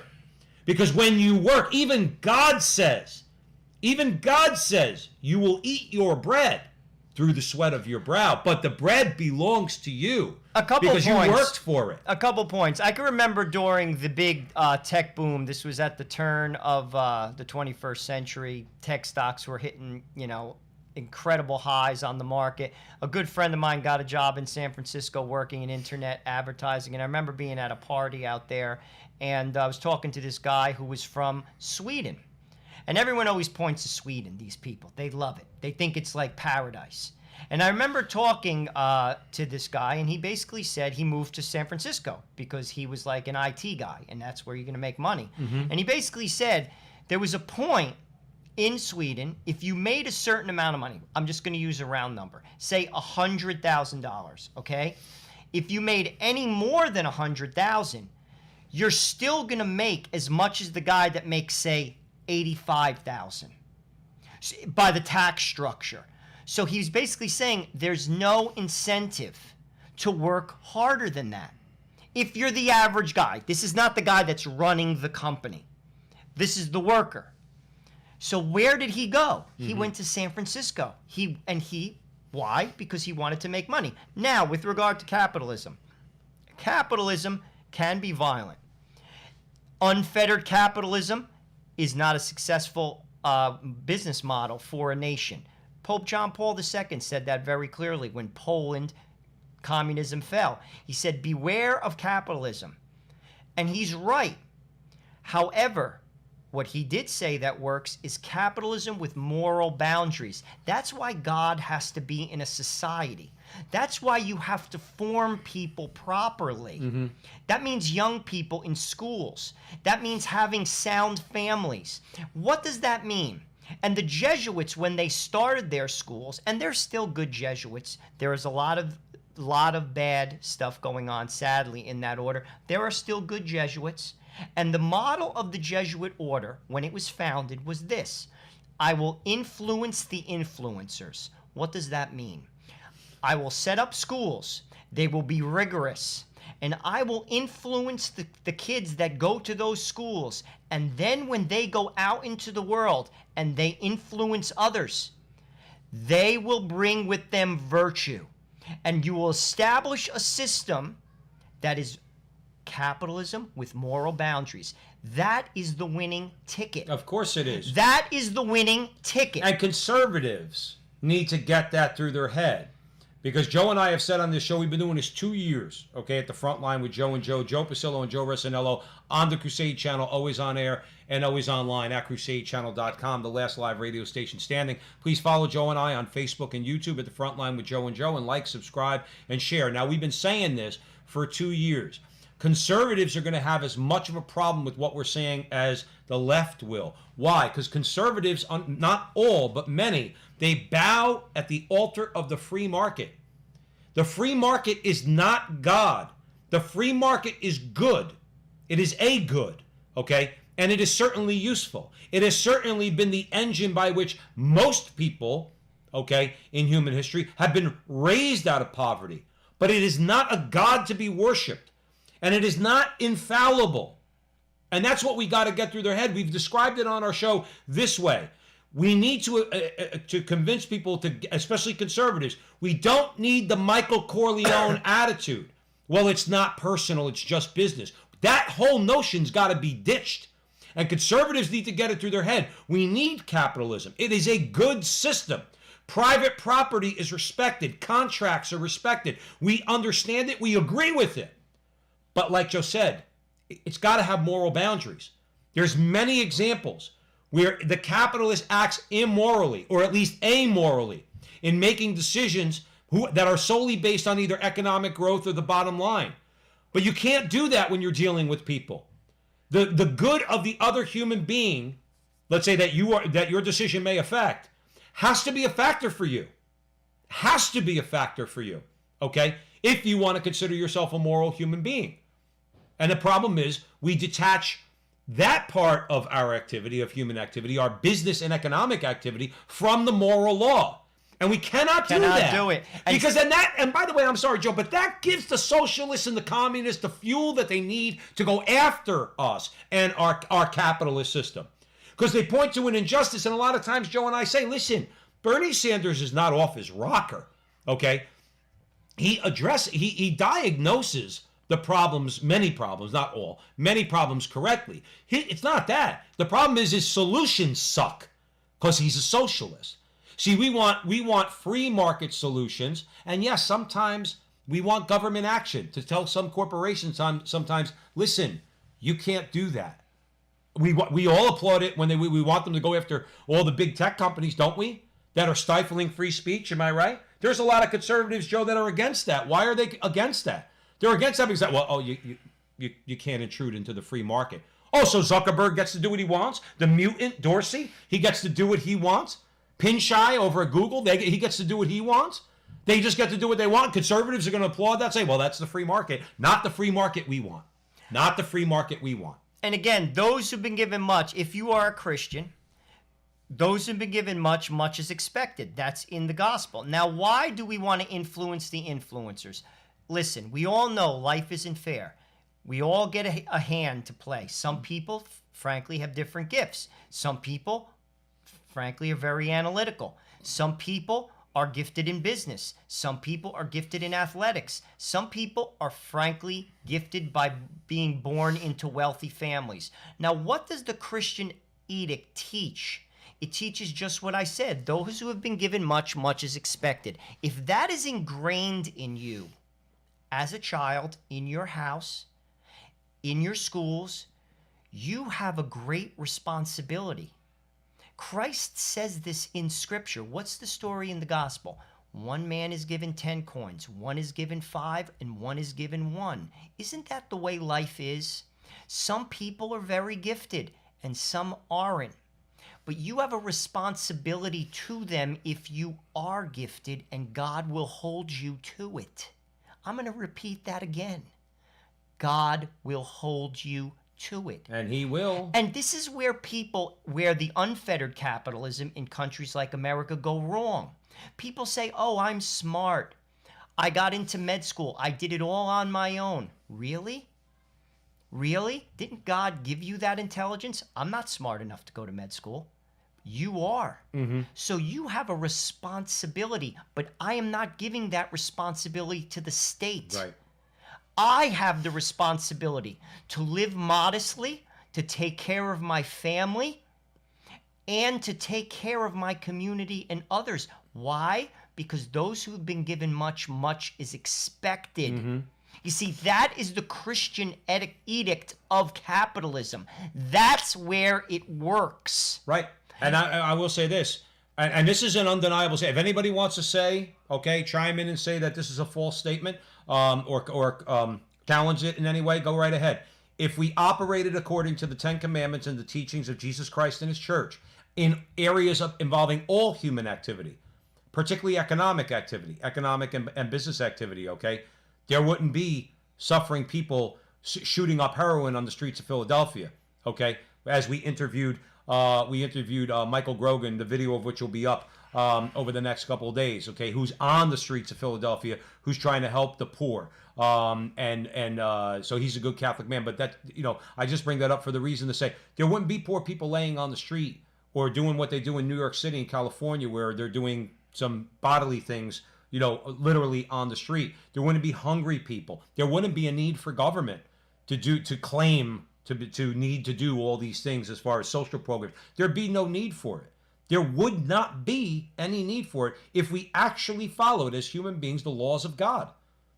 We would just live walk, what does it say in the Old Testament? We would walk in his precepts and delight in his precepts. It's because there'd be no need for the front line with Joe and Joe. We don't see our fellow man as brothers. You see, when you see Christ, Mother Teresa used to say this. Actually, John, as in the Gospel of John, says this very clearly. If you say that you love God, whom you don't see, and don't love your neighbor, you're a liar. I'm going to say that again. You're a liar. Faith without works is dead. Yeah. It's dead. It's how you live, the fruit of your faith. I always equate it to this. God is the Father of all, right? We all, as Christians, believe that. Even people who are outside the Catholic Church. He's the Father. God the Father, right? Mm. So say I had 10 sons, okay? And I lived to a ripe old age. And all my sons, 9 of the 10, were super gifted. Super gifted. Who's a doctor? Who's a lawyer? Who's an engineer? Who's a businessman? Who makes tons of money? And I have one son that has Down syndrome. Now, what my last words would be on my deathbed to my 9 sons? You take care of your brother. You take care of your brother. Well, that's what God says to us. You see, God says that to us. Those who've been given much, much is expected. I got news for you. That's how we're going to be judged. I've said this to myself. I've been very blessed in my life. I've traveled the whole entire world. My father, who just passed away last week, was a barber. I was educated. I have an MBA. I've had great jobs. I have had a good life. And I can remember being in Vietnam. And I remember, I've seen this also in India. I've seen people, barbers, working on a corner, on a box, cutting people's hair, poor as hell. And I said to myself, I'm the son of a barber, yet I went to private school. I lived in a home. We owned our home. Why did God put me in America and not put me here? Does God love me more than this person? Absolutely not. But God expects something from me. And he's going to want his money back, as the story goes in the gospel. The 10 coins, the 5 coins, and the 1 coin. What did you do, Joseph, with what I gave you? By the way, he's going to ask you the same question. Right. That's capitalism, where I get to work and reach my potential. And prosper. But I have a responsibility to my family and to others, and God will hold me to it. You see, you're trying to socially engineer with this great reset. Mm-hmm. And we're going to talk a little bit about specifically what Horvat puts forth as a solution, because he's a great man. I have a lot of respect for John Horvat. However, what I'm talking about is what these people like Klaus Schwab is trying to do, and these people who have taken over in this country, as well as have power all over the world. They're socially engineering the population. Mm-hmm. It's not going to work. No. It's been tried. It will fail again. Sadly, how much do we have to suffer before that happens? Because the prideful have scales on the rise, and they can't see that Stalin failed. They can't see that Mao failed. We don't care if China's the world threat right now. It's a failed society. It is a totalitarian regime. The Eastern Bloc failed. Vietnam failed. Cambodia failed. Cuba failed. These are all failed states. They pretend to the world and the mainstream media, they try to push out their propaganda that they're doing phenomenally well. They're all failed states. The pride of the new oligarchs, okay, the new Marxists, is they just, the same old story with them. Oh, we don't look at that because we're going to do things differently than Stalin did. Or we're going to do things differently than Mao did. No, you're not. You're following the same blueprint. What the hell do you think is going to happen? I did want to make one point about what Joe said about to whom much is given. My bank book ain't fat. In fact, my bank book's very lean, and I don't mind saying that. Doesn't matter to me. I know this. God has given me a tremendous amount and continues to do so. What Joe is saying doesn't only matter when it comes to the amount of money you have in the bank. It also matters to what you have in here.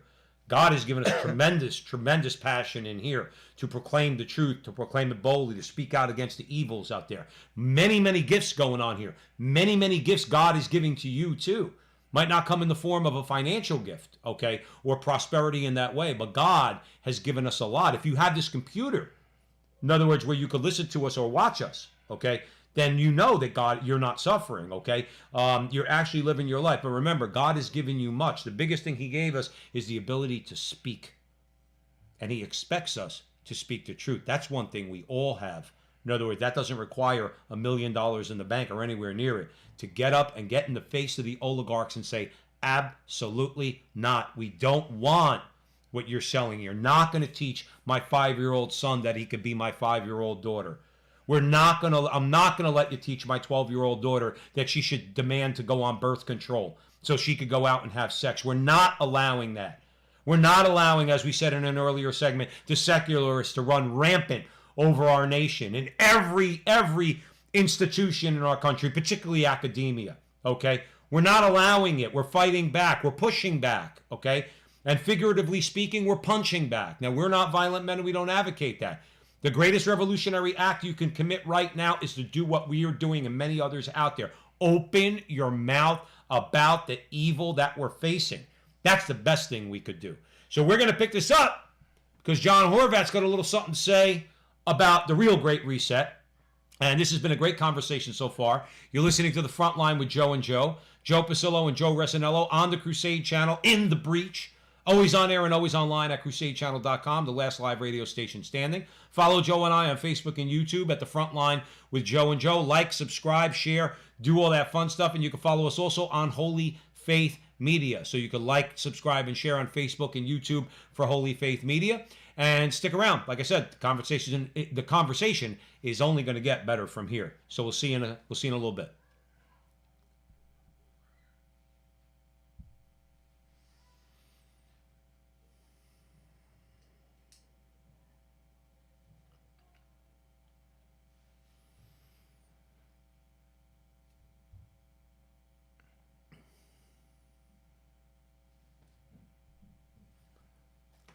Welcome back, everyone, to The Frontline with Joe and Joe. Joe Pasillo and Joe Resinello, and we are way in the breach on the Crusade Channel. Always on air and always online at crusadechannel.com, the last live radio station standing. You can follow Joe and I on Facebook and YouTube at The Frontline with Joe and Joe. Please like, subscribe, share, do all that fun stuff. Now, John Horvat from Tradition, Family, and Property, he's offering a great reset, but the real Great Reset. Joe's going to tell us about it. So he basically says that there's a better reset option that will take our society towards a good. John wrote a great book called Return to Order. I highly recommend that you look into that book. He also, as Joe said, he's with TFP, Tradition, Family, and Property. Great organization to support. They do fantastic work. He said this, that option is not proposed by Klaus Schwab, but by the Mother of God at Fatima. Catch that, you secularists, the Mother of God. Go ahead, Joe. The Fatima message proposes a great reset tailored to our times. Our Lady provided a completely different program to effect this reset that consists of prayer, penance, and an amended life. She foretold of the tragic consequences of not following her message that we have seen fulfilled.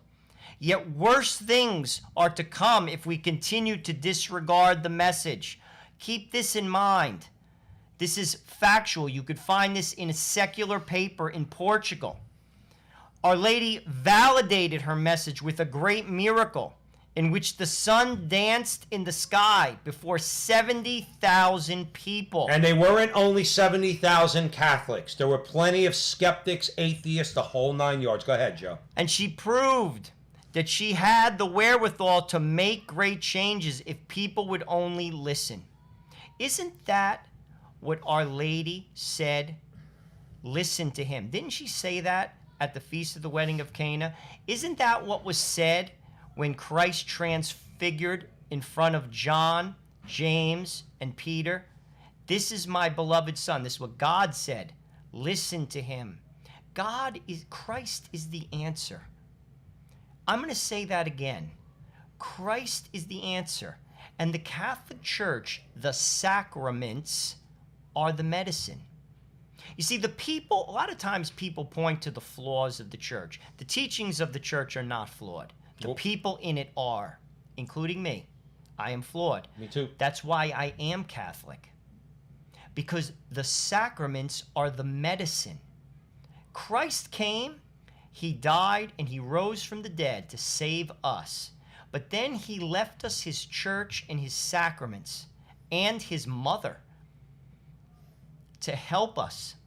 Because why? Because we're flawed. That's why we call him Savior, right? Mm-hmm. We all need to be saved. From who? From ourselves. And that's why we have the sacraments.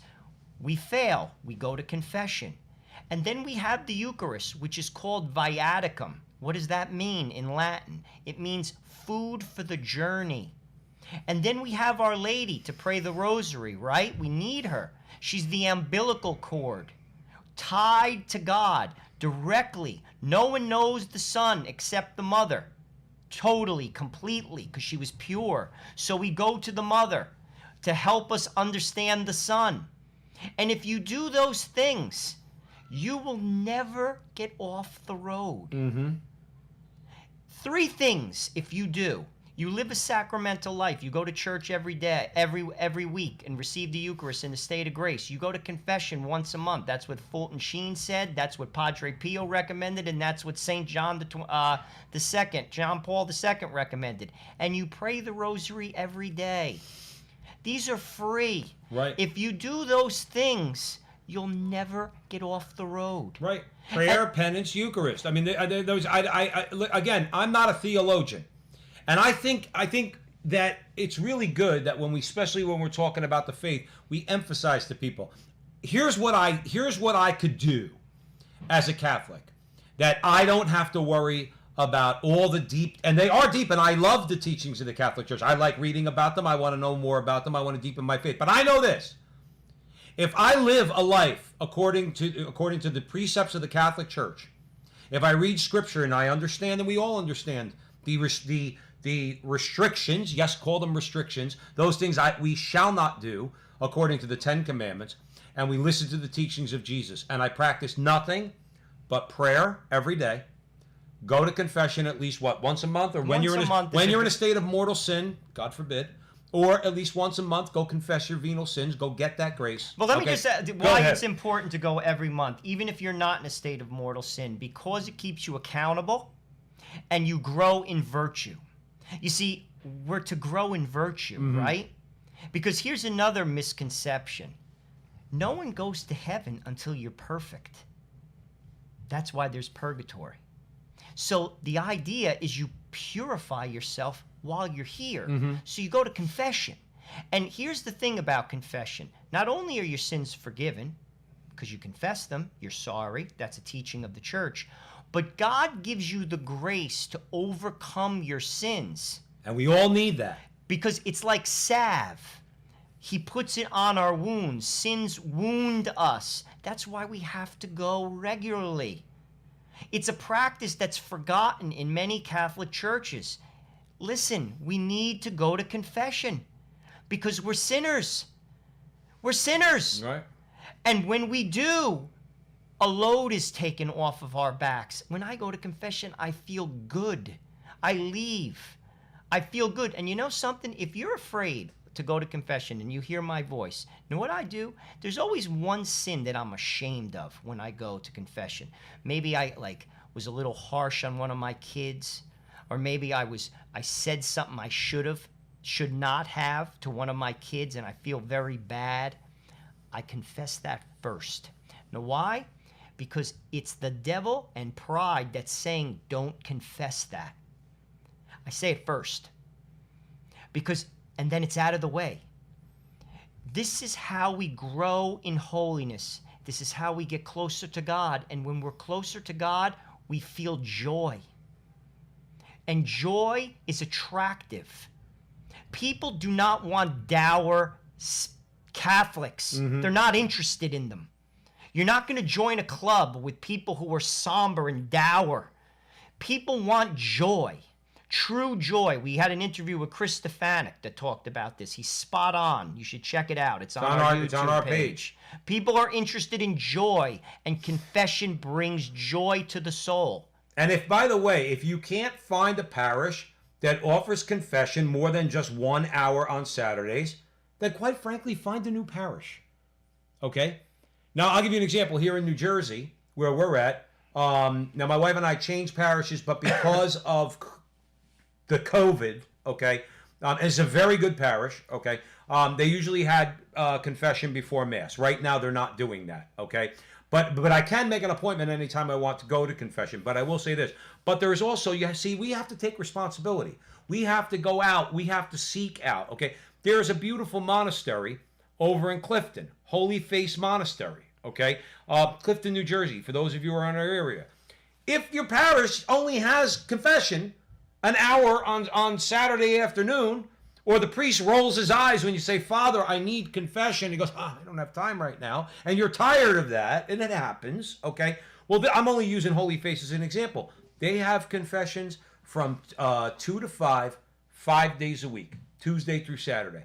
You could get to confession. My point is, wherever you are, find an order or anything like that. Find a friary, okay? I'm sure there's orders all over the place, whether it's Franciscans, Dominicans.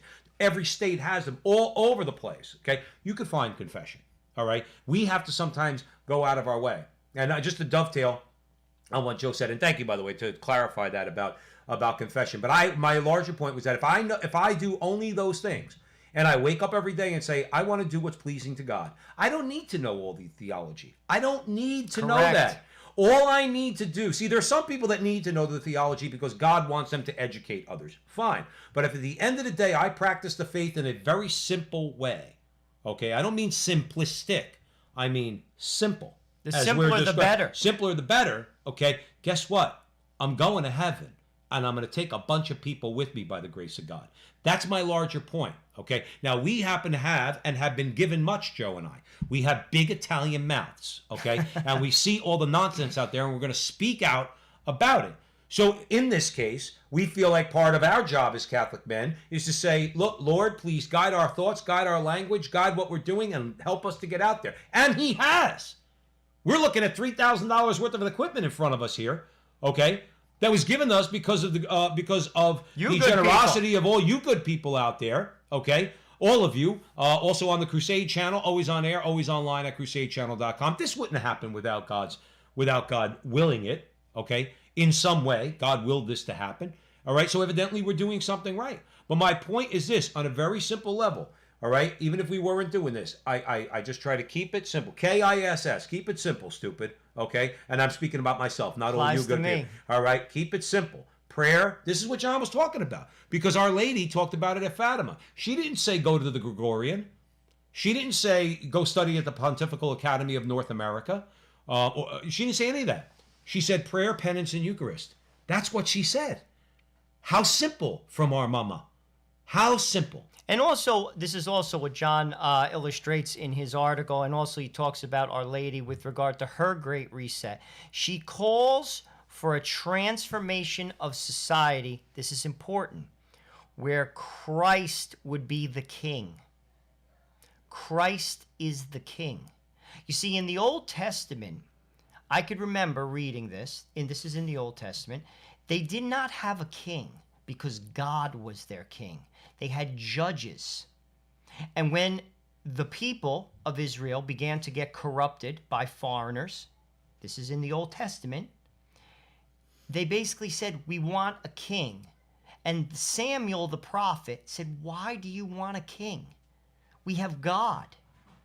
And then he says, but they were like, we want to be like everybody else. We want a king. And then he lays out all the things that are going to happen to them when they have a king. And he was spot on and completely right. And you could look that up in the Old Testament. But until Christ is the king, we're going to have these problems. By the way, Poland, the president of Poland, recently just consecrated Poland to Jesus Christ, the King. You see, that's what we need in America. Right, recognizing the social kingship of Jesus Christ. One more time, there's plenty of self-identified Christians in America that will reject that. No, Jesus, we don't need you for our taxes, or to tell us what to do on taxes, or the border, or trade policy, or abortion, or gay marriage, or any of it. We don't need you, Jesus. We'll say we follow you. And you know, that's okay. But we're not going to recognize you as our king. We have a president. We had Obama for 8 years. Some people called him our Lord and Savior. Okay? And I'm not joking. I think Jamie Foxx called him our Lord and Savior. Donald Trump, as we showed you on a clip earlier, all right, he called Jesus Christ the greatest miracle in human history. Okay? Because that's what it was, the incarnation. Okay? My point is, even conservative people who call themselves Christian will balk at the idea of recognizing as a nation the social kingship of Jesus Christ. They won't do it. And it's a shame, because those are blinders too, Joe. That's pride too, that prevents people from doing that and recognizing Christ as the king. Well, people think that they're going to have to give something up. God only gives. He doesn't take away. He's come to give us joy, and to give us joy in its fullness, right? God is faithful, right? Mm-hmm. His words are true. We believe in them. That's why people are reluctant for that, and that's sad, and that takes time. You know, grace and our will have to work together. But here's another thing that Horvat highlighted, and this is, I think, the last point that I want to make, and I think it's an important one.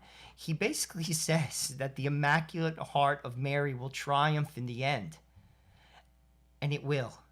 You see, whether you're on the team or not, it will. Get on the team. That's the deal. Right. Get on the team. Because in the end, it will. I've said this before. It seems like things are dark right now. Man will have his hour, but God will have his day. That's right. And it says this in Scripture. When the Son of Man comes again, go into the street and put your head up high. We may have to endure.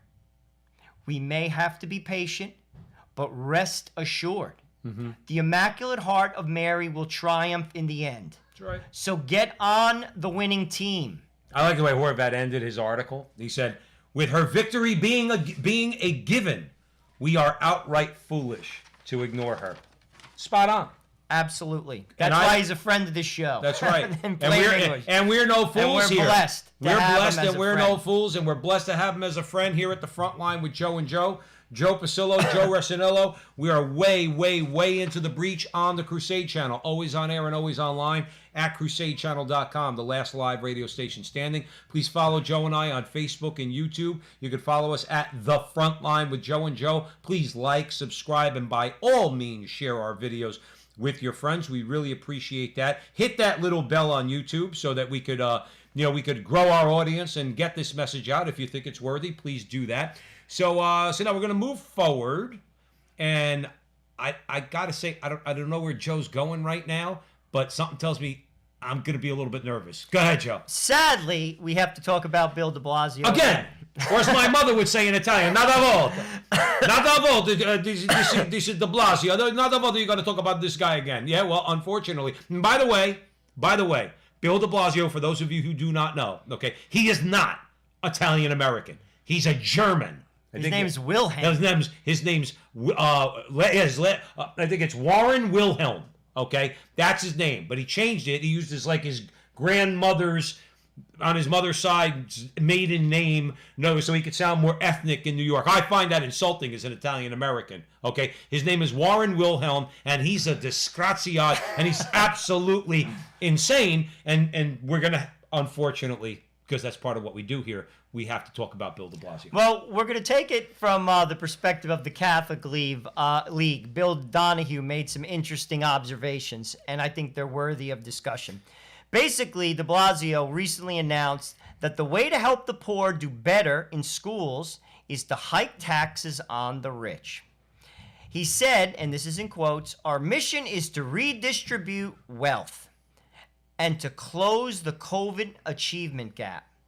The result, the rich are leaving New York in droves because they can. Now let's just cut you off for 1 second. I'm not going to diverge from the conversation, but remember what de Blasio called for just a few months ago in a radio address.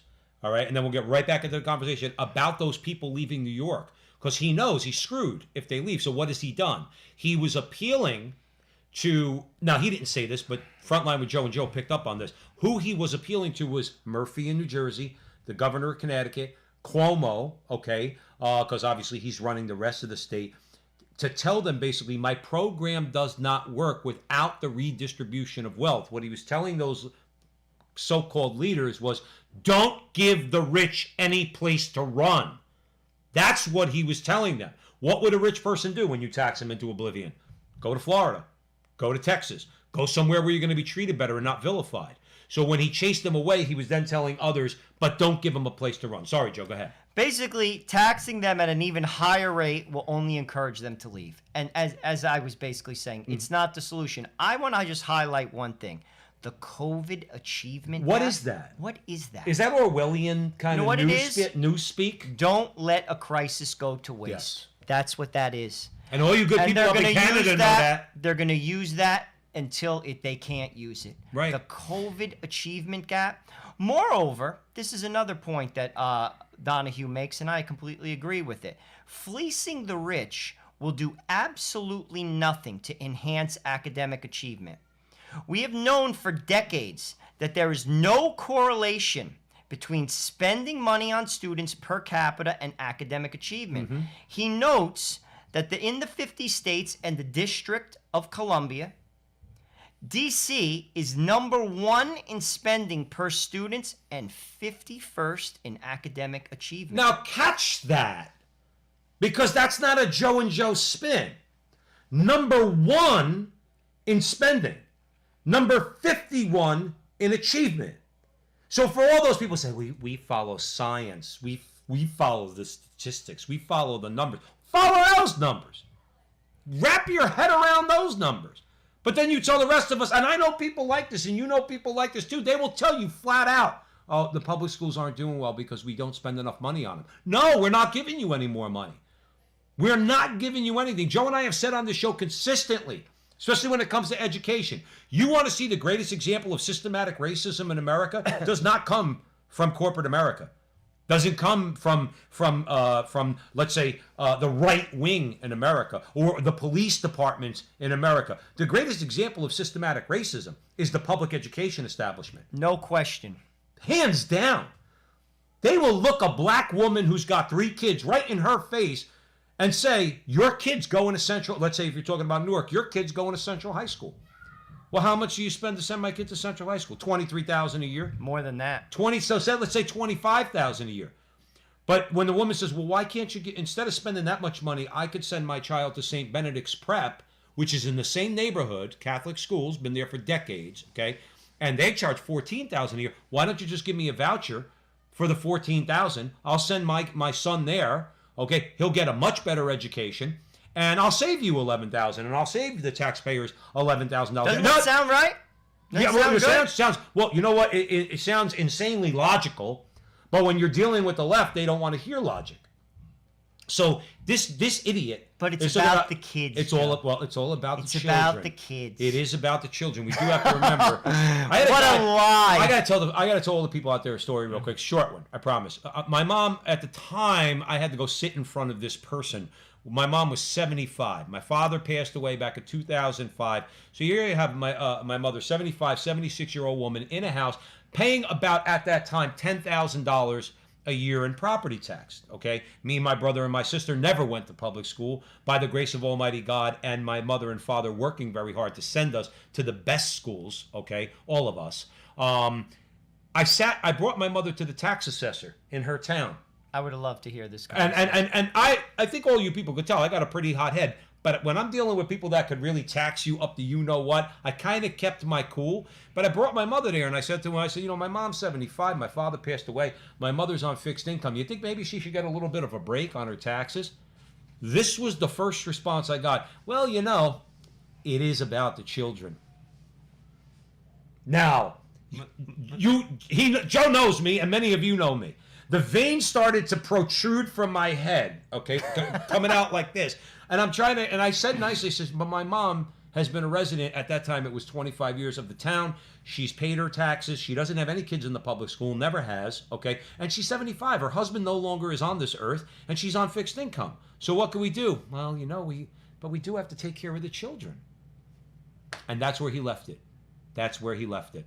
No, and the reason why I tell you that story is when they say to you, or if I hear somebody say, you know, it's about the children, and somebody might say, no, they don't say that. Yes, they do. Oh, they say it my constantly. hand to Almighty God. Well, He know said what it's about the children. It's protecting the teachers' pensions because they need that extra money to keep the pension afloat. It has nothing to do with the children. And here's another thing. Catholic schools will use St. Benedict's versus Central High School. They do it infinitely better. In Newark, Tell them the stat. Newark, 3 out of 10 kids graduate high school.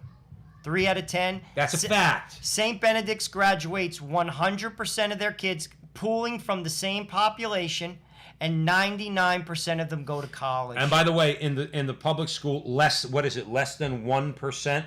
Like less than 1% go on to college. Okay, at the end of the day, when you're talking about Central, Week Wake, all the public schools, public high schools in Newark, New Jersey. So when it comes down to it, it's like, but again, we talked about racism. Okay, and that's racist. Not in some sort of squishy liberal way, like when they say, "Oh, you're such a racist." When you just like, let's say, criticize, a welfare program and they call you racist or whatever the case, or you criticize affirmative action and they call you racist. That's actually racist because who suffers the most in these broken down schools? Joe? Poor, black, single home women with children. Right. So when a couple of jamokes like us and people who think like us propose something different, we're racist. But we got to take a break right there. Stick around. You're listening to The Frontline with Joe and Joe. Joe Pasillo and Joe Resinello. We're way into the breach. We're deep into the breach on the Crusade Channel, always on air and always online at crusadechannel.com, the last live radio station standing.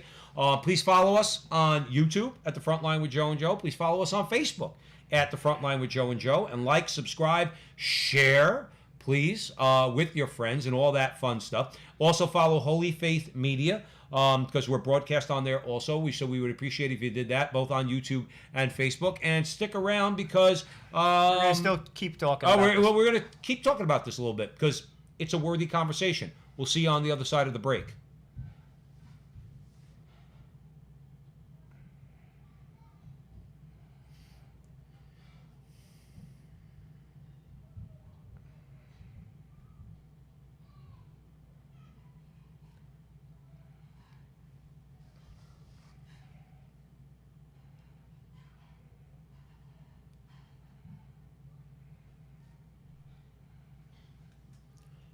Welcome back, everyone, to The Frontline with Joe and Joe. Joe Pasillo, Joe Resinello, way in the breach on the Crusade Channel, always on air and always online at crusadechannel.com, the last live radio station standing. Please follow Joe and I on Facebook and YouTube at The Frontline with Joe and Joe. Like, subscribe, share, do all that fun stuff. And please follow also Holy Faith Media, who produces our show.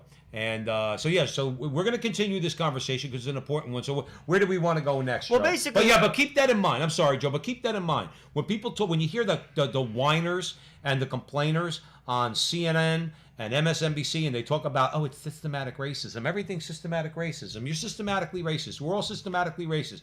The greatest example of systematic racism in America is the liberal left-run public education establishment. Hands down. Period. Exclamation point. Well, as Joe was saying, systematic racism is the greatest example in our public schools if you wanted to point to a specific example. But let's talk about what makes for student success. And what that is?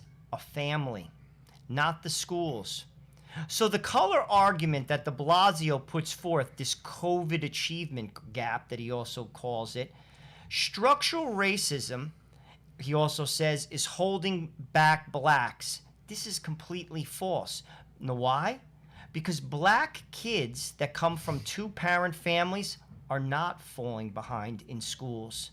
The real issue is the family. It's not race. It's two parents, a mother and a father raising children. those kids are not falling behind. If de Blasio really wanted poor kids to succeed in schools, he should spend money on charter schools, provide scholarships to private schools, endorse school choice, and allow the poor to enroll in Catholic schools. That is the solution. That was Trump's solution. And they fought him tooth and nail. And they will continue to fight anybody And who why? does that.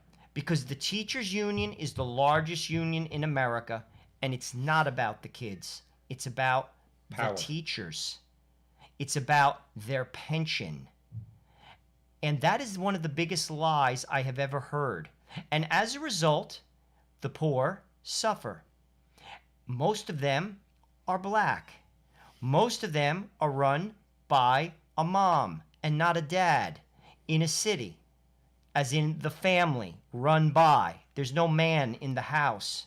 And yes, a family is both a mom and a dad, a man and a woman.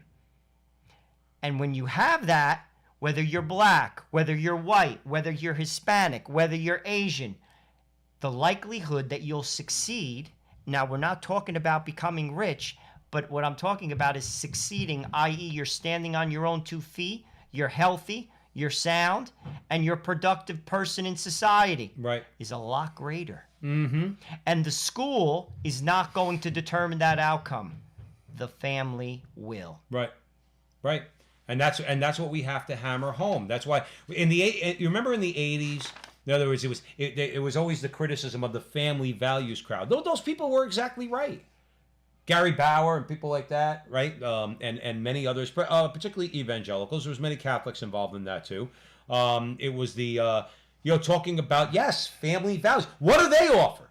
They offer anti-family values. Those values that they hold that seek to destroy, as Black Lives Matter said in their manifesto before it was taken down, the destruction of the Western prescribed nuclear family.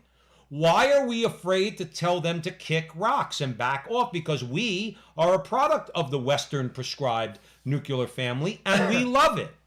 Why? Because it's perfect? No. Show me a family that's perfect. No. I don't think anybody could. Okay? But it is the building block of society. Well, it is the best way to form human beings. It's into written on our hearts. Right. It's written on our hearts. You see, God made us man and woman. We complement each other. We're the same, but different. We're the same, but different. A man cannot be a mom. A woman cannot be a dad. Right. They bring different things to the house. Both necessary. Absolutely. And this is what is they're brainwashing you and telling you basically that isn't the building block of society. Where the family goes, so goes the society. Another thing that Our Lady of Fatima warned us about. The final attack will be what? The attack on the family. Right. And we're seeing that now. It's in your face. I mean, you don't even have to reach for that. Just watch the Frontline with Joe and Joe. You'll hear about it all the time. Everything is a direct assault on the family. Parental rights. All of a sudden, kids who are 8 years old have the right to change their sex. Their parents can't say anything about it. You look up in Canada, we're going to hopefully get to it, talking about some of the legislation that weirdo and those weirdos in the Canadian Assembly are proposing, and weirdo in chief Justin Trudeau is just ready to sign, okay, where they want to take your not only take your away your parental rights under the law for certain actions when you're trying to safeguard the well-being of your own child. You could go to jail for 5 years. This is no joke. Yeah, the bill is Bill C-6. We covered it in a previous show. We're going to talk about it tonight. Go look at it, man.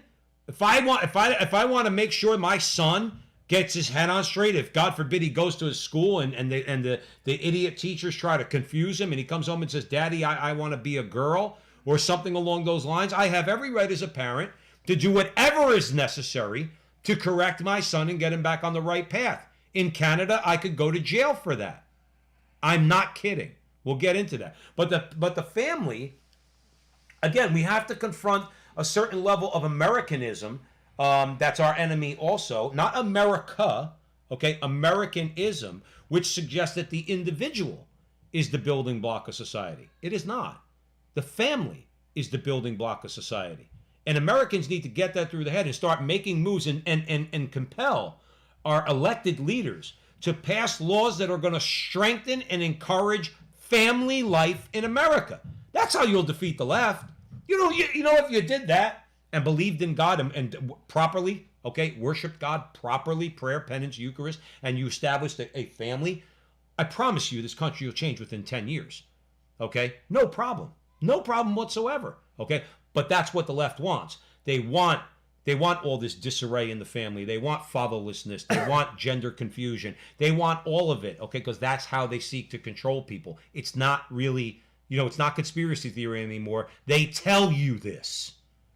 Well, speaking of the culture war, and that's basically what we're all about, we're going to talk about an LGBT activist that's calling for all children to be put on puberty-blocking drugs until a decision is made as to what gender they're going to be. So let me just, I've started something new. I'm starting the weirdo alert. All right? So whenever we're going to talk about a weirdo, I'm going to go weirdo alert, weirdo alert, weirdo alert, weirdo alert, because that's what this story, there's a lot of weirdos out there. Bob Grant used to say all the time on WABC in New York, it's sick out there and it's getting sicker. It's weird out there. And it's getting weirder. And this person is weird with a capital W. Weirdo alert. Well, the gentleman's name is Zachary Antelak. Joe just committed a crime. I didn't call him by his new name. His new name. He misgendered Mr. Antelak. And according to that town hall meeting last year at CNN, okay, if you misgender someone, that is an act of violence. And you don't see the totalitarianism coming? Go ahead, Joe. Well, Antelak, just to give you some background on this dude, he began as a gay man, but now he identifies as a lesbian woman named Zena Jones and is in a polymorphous relation. Polyamorous. Okay, whatever the hell that is. Polymorphous, polyamorous, in this case. I don't even know what the hell that is, to be honest with you. Most people don't, Joe. Well, anyway, with another lesbian woman named Heather and a trans woman named Penny. Now, I have a question. I feel like we're playing Clue. Right, because you had... Can I be Mr. Mustard? Evidently, according to this, you could be whatever you want to I'm be. in the library with the friggin' crowbar. Right. And I mean, what is that? So Zach, let's call him Zach. Okay, we're going to jail anyway. It really doesn't matter. So let's call him Zach. Zach began as a gay man. So a gay man, I assume he's gay. That means he's attracted to men. But now he identifies as a lesbian woman.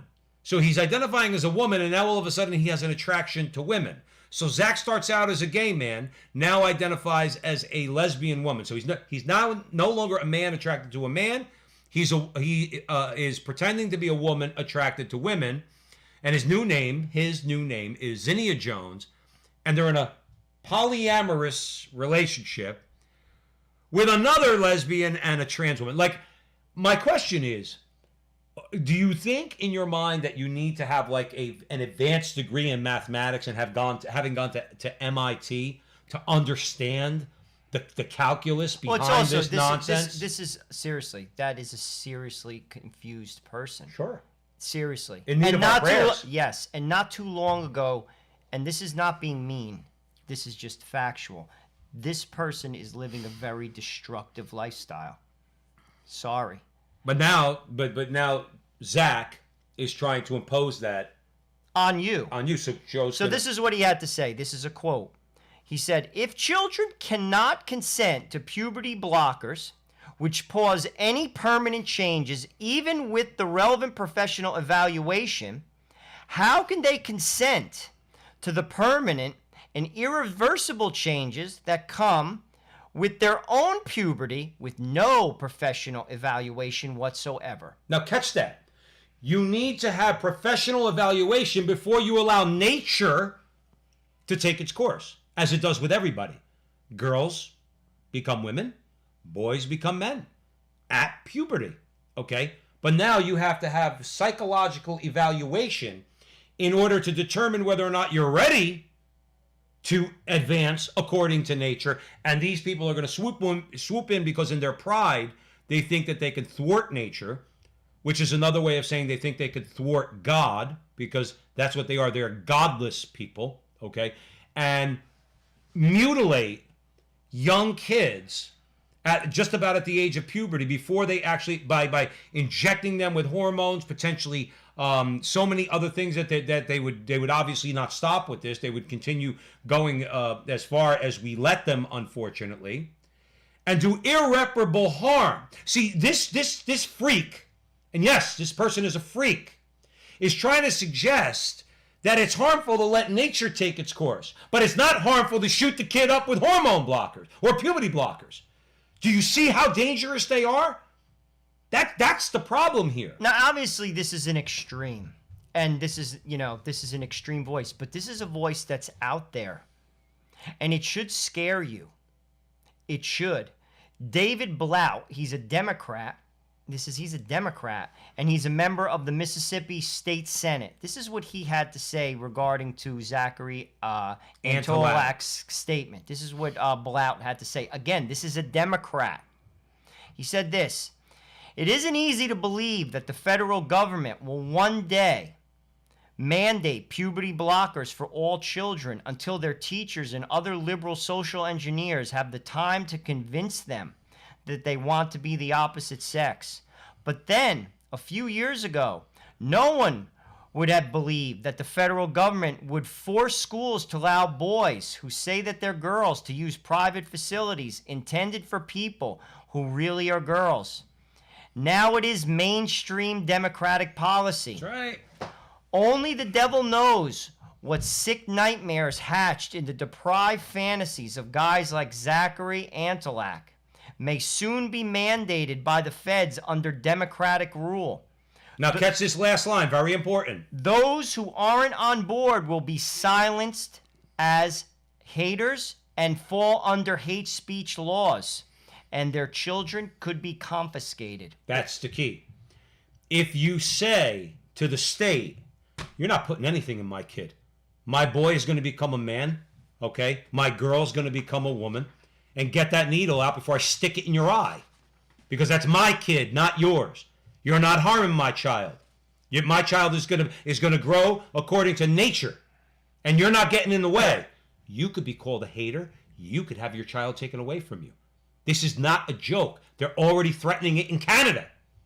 And now, what makes you think that it won't come here? And that is the Boswell case that just passed in the Supreme Court under the Equality Act. Doesn't it sound so nice? The Equality Act. Nothing equal about it.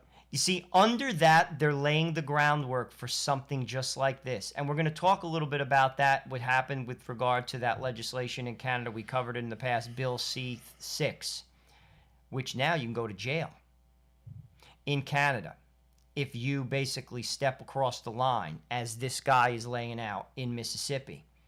This is real. I mean, my answer to it as a dad, I have 4 kids, is I don't send my kids to public school. They go to private school.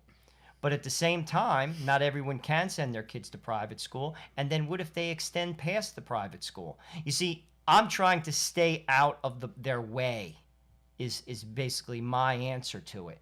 Because this is a dangerous, dangerous idea. Now, Antolak is, this is an extreme. Not everybody who lives, a gay lifestyle basically prescribes to this, but it's out there. And by the way, in every public school in America, from the richest district to the poorest district, all of which fall under the umbrella of the teachers union, and this is being preached from those classrooms. What do I mean by that? You can transition from one gender to the next. Mm-hmm. Every single public school in America. And you will toe the line if you're a teacher or you're a principal. That is the law of the land. They're not stupid.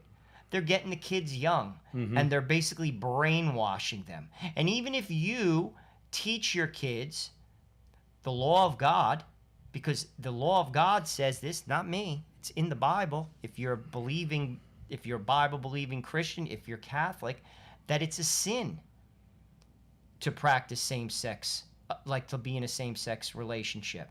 Not to have the attraction, but to act on it. Just as it's a sin if a man has sex outside of marriage. Both are sins. Both are taught by the church. Both are sins. Mm-hmm. So here's the deal. This is what's going on in the public square. And this is where you're basically sending your kid into a place where people can manipulate them. And they're adults. Mm-hmm. Not too long ago, if you did this, I'm 50. If you did this 10 years ago, you would go to jail if you were a teacher. This would be child abuse. You would lose your job. Wouldn't this be child abuse? You would go to jail. You would, if a principal tried to convince 20 years ago an 8-year-old boy that he should become a girl, he would lose his job. Right. Yet now, this is the mantra of the teachers union in every public school. You see, it's no longer, oh, that just happens in the poor schools. No, no. Oh, no. No, you go out to the suburbs, you think they're not teaching this same thing? Well, it's part of the deal. I'm sorry, in the suburbs where, again, there's a lot worse. It might be worse. Those parents, many of them, not all of them, okay? I'm not disparaging every parent in the suburbs. Many parents in the suburbs are only interested in making money. They wake up in the morning, school's a place to drop off their kids, they come home in the afternoon, and the kids come home from school. And you think, and many times the teachers are keeping this stuff from the parents, which is even worse.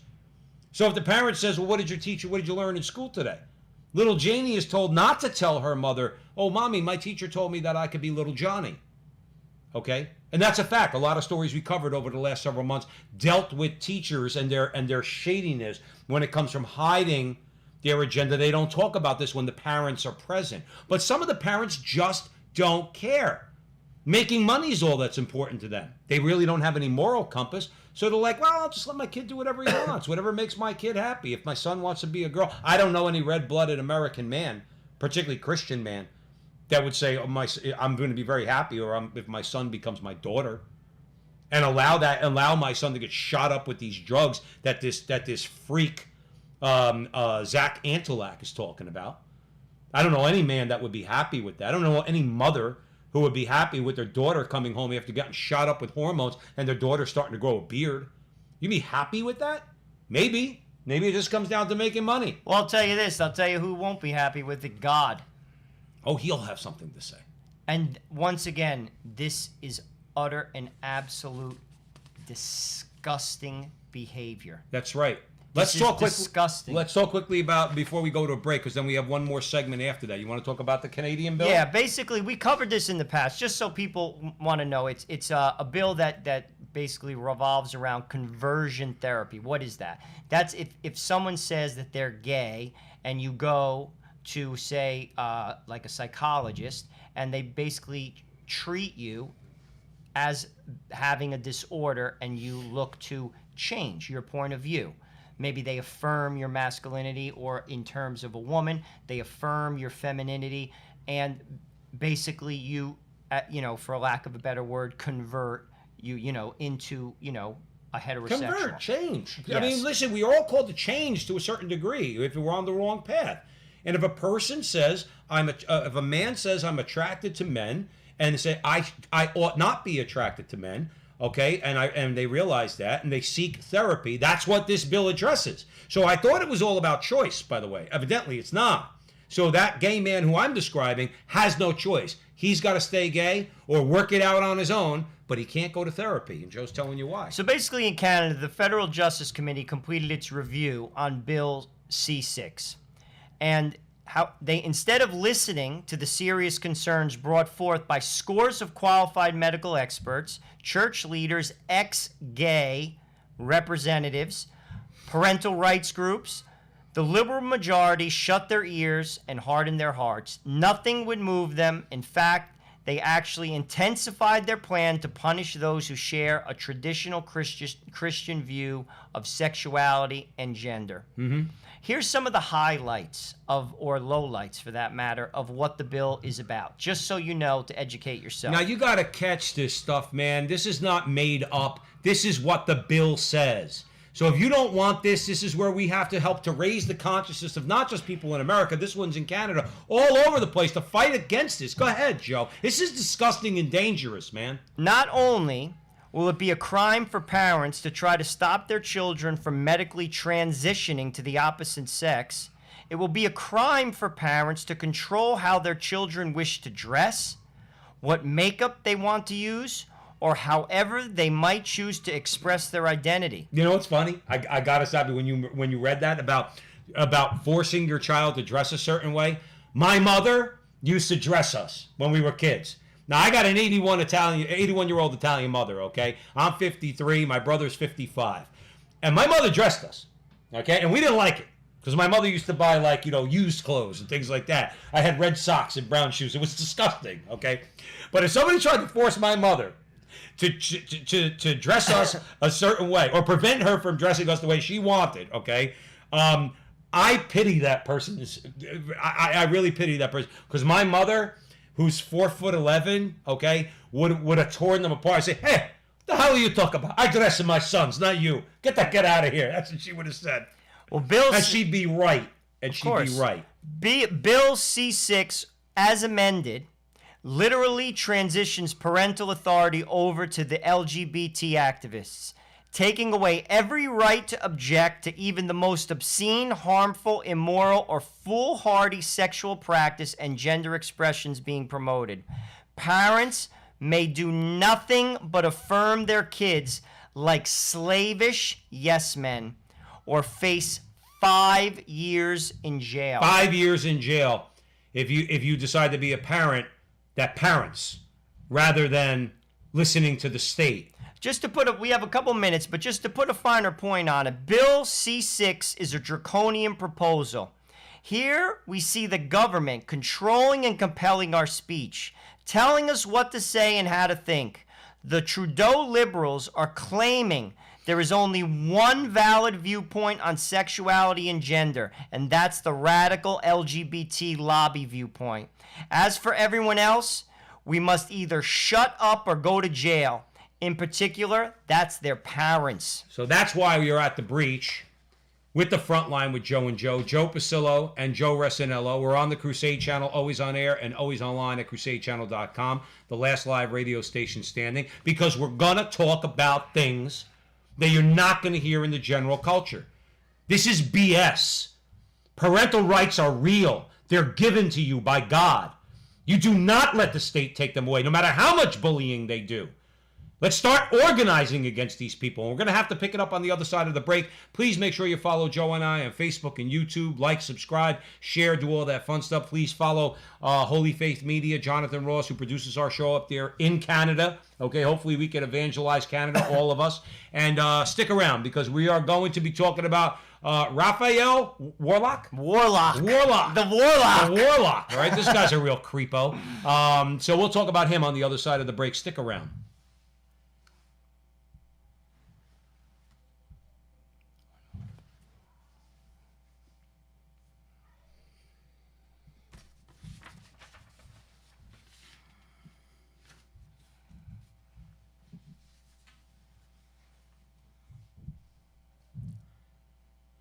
Welcome back, everyone, to the Frontline with Joe and Joe Pasillo, and Joe Resinello, way in the breach on the Crusade Channel. Always on air and always online at crusadechannel.com, the last live radio station standing. Please follow Joe and I on Facebook and YouTube at the Frontline with Joe and Joe. Like, subscribe, share, hit that little bell. We heard that that's supposed to help us out a lot on YouTube. And share all this with all your friends, particularly if you think we've got something good to say. So now in Georgia, okay, there's a lot of problems right now with the election and everything else, okay? But I don't care how much cheating the Democrats do. This guy, Raphael Warlock, shouldn't stand a chance.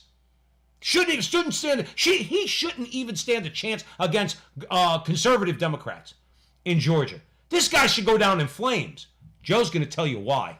Well, this gentleman, as Joe said, he's running for Senate in Georgia. He likened senators who voted in 2017, this is for the tax cuts, to be Herod, who's willing to kill children. Now, I want to tell you what he said, and then I have a few comments, and I'm sure Joe will comment as well. just to give you some background. In a December 2017 sermon, by the way, he is a pastor. He's a Christian. Pastor of what? We are going to try to figure out. Warnock blasted Republican senators who passed the Tax Cuts and Jobs Act of 2017, which even the New York Times admitted benefited most Americans. This is what he had to say. He said, Herod is on the loose. Herod is a cynical politician who's willing to kill children and kill the children's health program in order to preserve his own wealth and his own power. He goes on, adding that the Senate decided by a slim majority to pick the pockets of the poor, the sick, the old, and the yet unborn in order to line the pockets of the ultra-rich. Don't tell me about gangsters and thugs in the streets. There are more gangsters and thugs in D.C. This is what I don't understand. Who's the biggest thug there is? The guy who supports baby killing. That's what I was just going to say. That's the biggest thug and gangster there is, Raphael Warnock. Herod? Herod killed babies. That's what you're in support of. I don't know how he disconnects that. You see, this is the sickness. He said abortion fits in well with his theology. I don't get. And by the way, Tony Dungy, who is a famous NFL coach, I know we have some international listeners right now, but Tony Dungy, he's a famous NFL coach. He who is a Christian, he's not Catholic. He belongs to a Protestant denomination. He basically said, I don't even think he's Christian, because you can't be Christian and be for abortion. He's not even Catholic, and he gets it. How could he disconnect his words from the fact that he's doing exactly the same thing? Right. He's basically saying, and the yet unborn, you're for third trimester abortion, You're for killing that unborn baby. I don't understand, and this is what I don't understand even more. People don't call him out on it. Right. I don't get it. Why isn't Kelly Loeffler saying, see, this is where we don't have ballsy Republicans. She should be on. She was on the stage with him. She should have turned around and said, "You're calling people who value or who don't want to give more of their money to increase the power and influence that the federal government have. So we want to pay much less in taxes."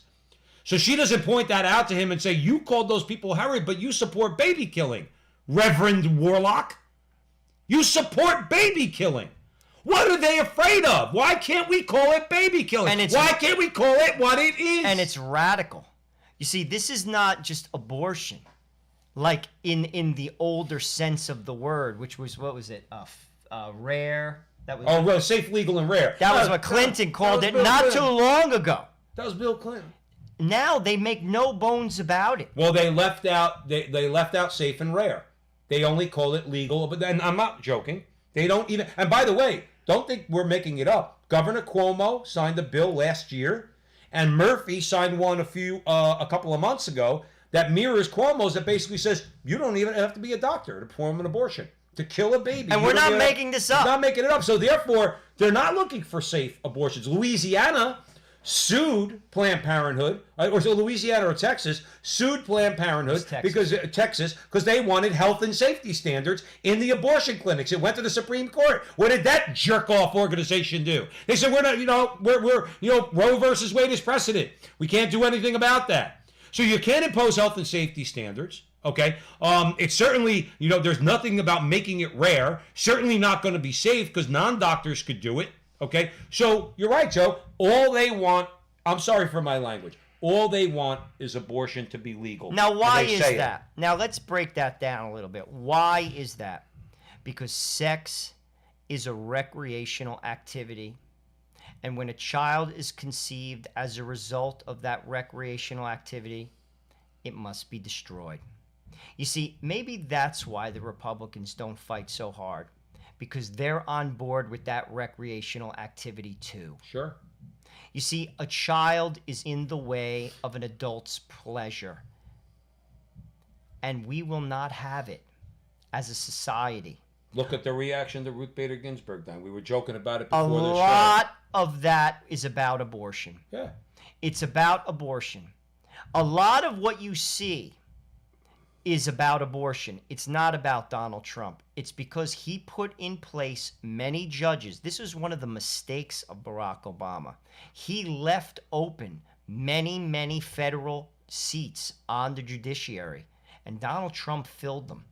He also got 3 Supreme Court justices. Are they perfect? No, they're not perfect. But they're sure as heck not someone that Barack Obama would have put on. They're not Sotomayor or Kagan.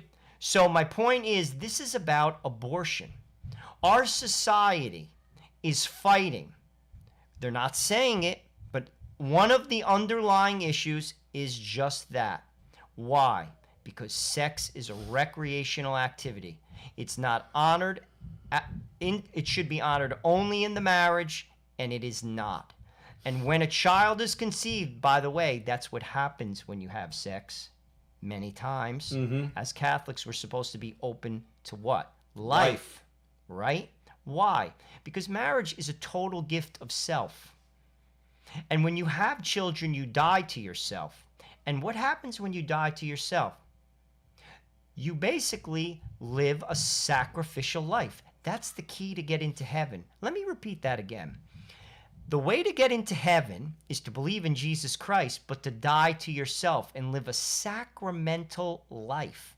You can do that as a single person by giving yourself to the community. You do that as a married person by giving yourself to your spouse or your children.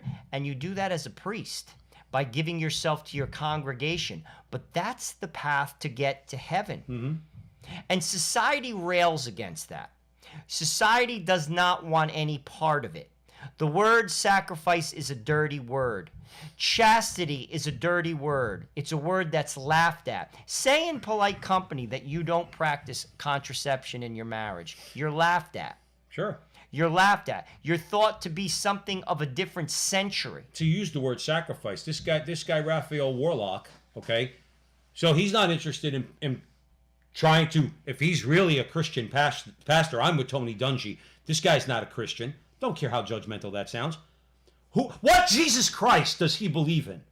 If he's A-OK, okay, with baby killing, show me the Christ in the Bible or anywhere else that you say that you believe in. That's number one, okay?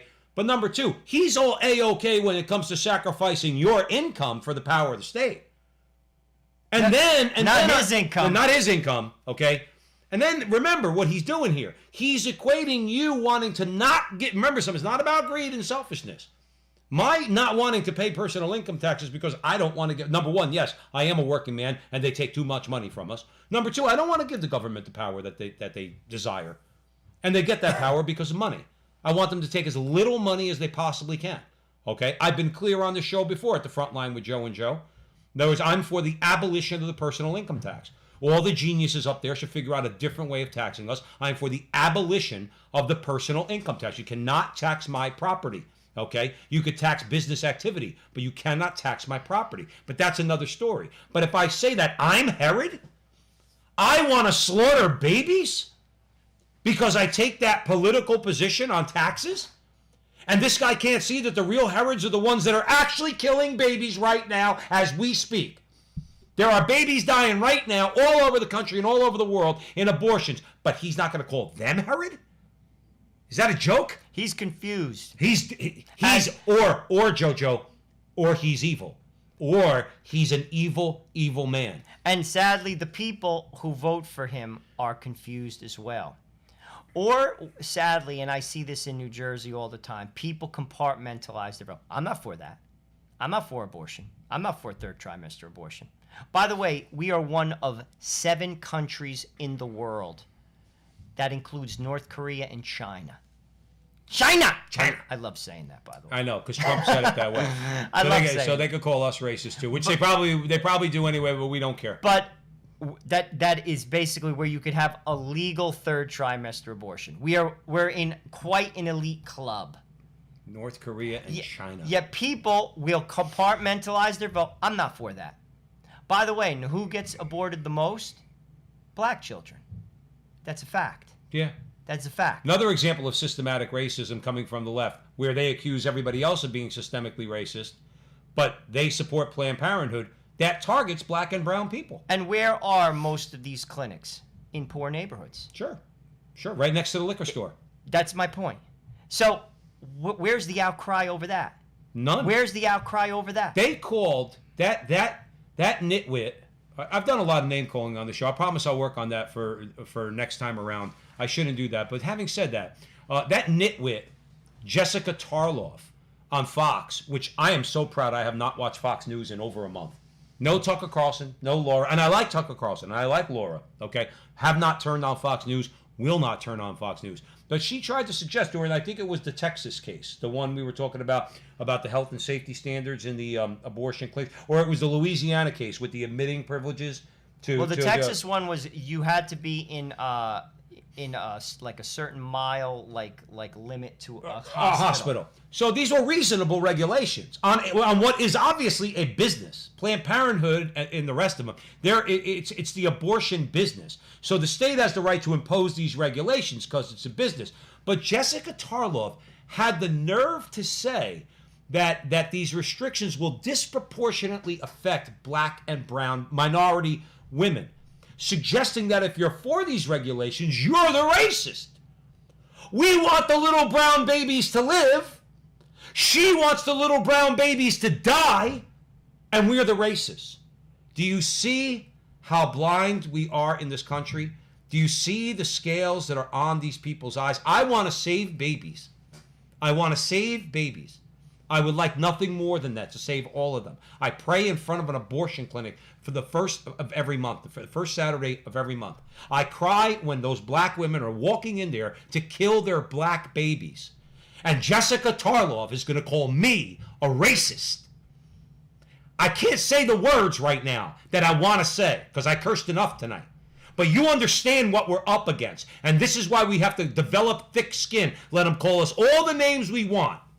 But the one name they are going to call us is Rhino, not Republican in name only, the animal rhino that keeps moving forward while it's getting beat up by branches and twigs and all this stuff and getting rocks falling on the rhino. The rhino keeps going. All their rocks and all the things they throw at us, calling us racist, calling us homophobes, calling us misogynists, calling us all these different things. We have to let it bounce off. We know we are not these things. Don't let them dissuade you from keep moving forward. We must be rhinos and keep moving forward, especially on this front, especially when it comes to killing babies. That's got to end in America, all over the world, but it's got to end in America once and for all. Well, the last segment of the show, we want to talk a little bit about Archbishop Vigano. He's been a topic of conversation from the very beginning of the Frontline with Joe and Joe when we started our show a little over 2 years ago. He has a message to the faithful. Basically, we are not alone. That's the overarching message. This is what he had to say recently. He said, the months that we leave behind represent one of the darkest moments in the history of humanity. For the first time ever since the birth of the Savior, the holy keys have been used to close churches and restrict the celebration of the Mass and the sacraments, almost in anticipation of the abolition of the daily sacrifice prophesied by Daniel, which will take place during the reign of the Antichrist. However, Vigano proclaims this, and again, I'll say it again, we are not alone. We are never alone. And it is this, in the end, that the authors of the Great Reset fear the most, that we become aware of this supernatural, but no less true reality that makes this house of cards, their infernal deceptions, collapse. The Lord will give us the victory only when we bow to him as our king. Remember, John Horvath said that too in his article. And he goes on, and if we cannot yet proclaim him as king of our nation because of the impiety of those who govern us, we can nevertheless consecrate ourselves, our families, and our communities to him. That's right. He gets it. He's spot on. He's exactly spot on. Because, listen, if you're looking to men, look at it this way. Who's fighting? Now, again, we are going to make it clear to everybody who's listening to us on the Crusade Channel, always on air, always online at crusadechannel.com. We do not look to Donald Trump as our savior, because he is not. We think he's a fighter. We think he's actually on our side. and he has our goals at heart, or at least most of them that are most important to us. Okay, and I think he wants to defend us from being screwed by the state, by China. Yes, so we enthusiastically support him through this battle he's going through with the election. But let's be clear. Until we recognize, as Vigano was saying, until we recognize Jesus Christ as our Savior, we are a lost cause. We are not going to be able to, do not look to people. The reason why I brought up Donald Trump is, look how many years we've been voting for Republicans. Let me ask you this, all you good people out there who probably are on the right side of the aisle, okay? Did you vote for Romney in 2012? Because I did. So did I. I'm ashamed to admit it, but I did. And why am I ashamed to admit it? Because he doesn't fight for us. He doesn't fight for you. He doesn't fight for the good, the true, and the beautiful. Now, Donald Trump's not perfect, but at least he fights against the abortion lobby. I think that's a good place to start. He defends the church and her rights, and our rights as Roman Catholics and all religious people in America. Okay, what's wrong with that? So we're tired of looking to men, particularly those in the Republican Party. You'll be waiting for a long time to get any results out of them. They won't even fight for this guy in this election battle.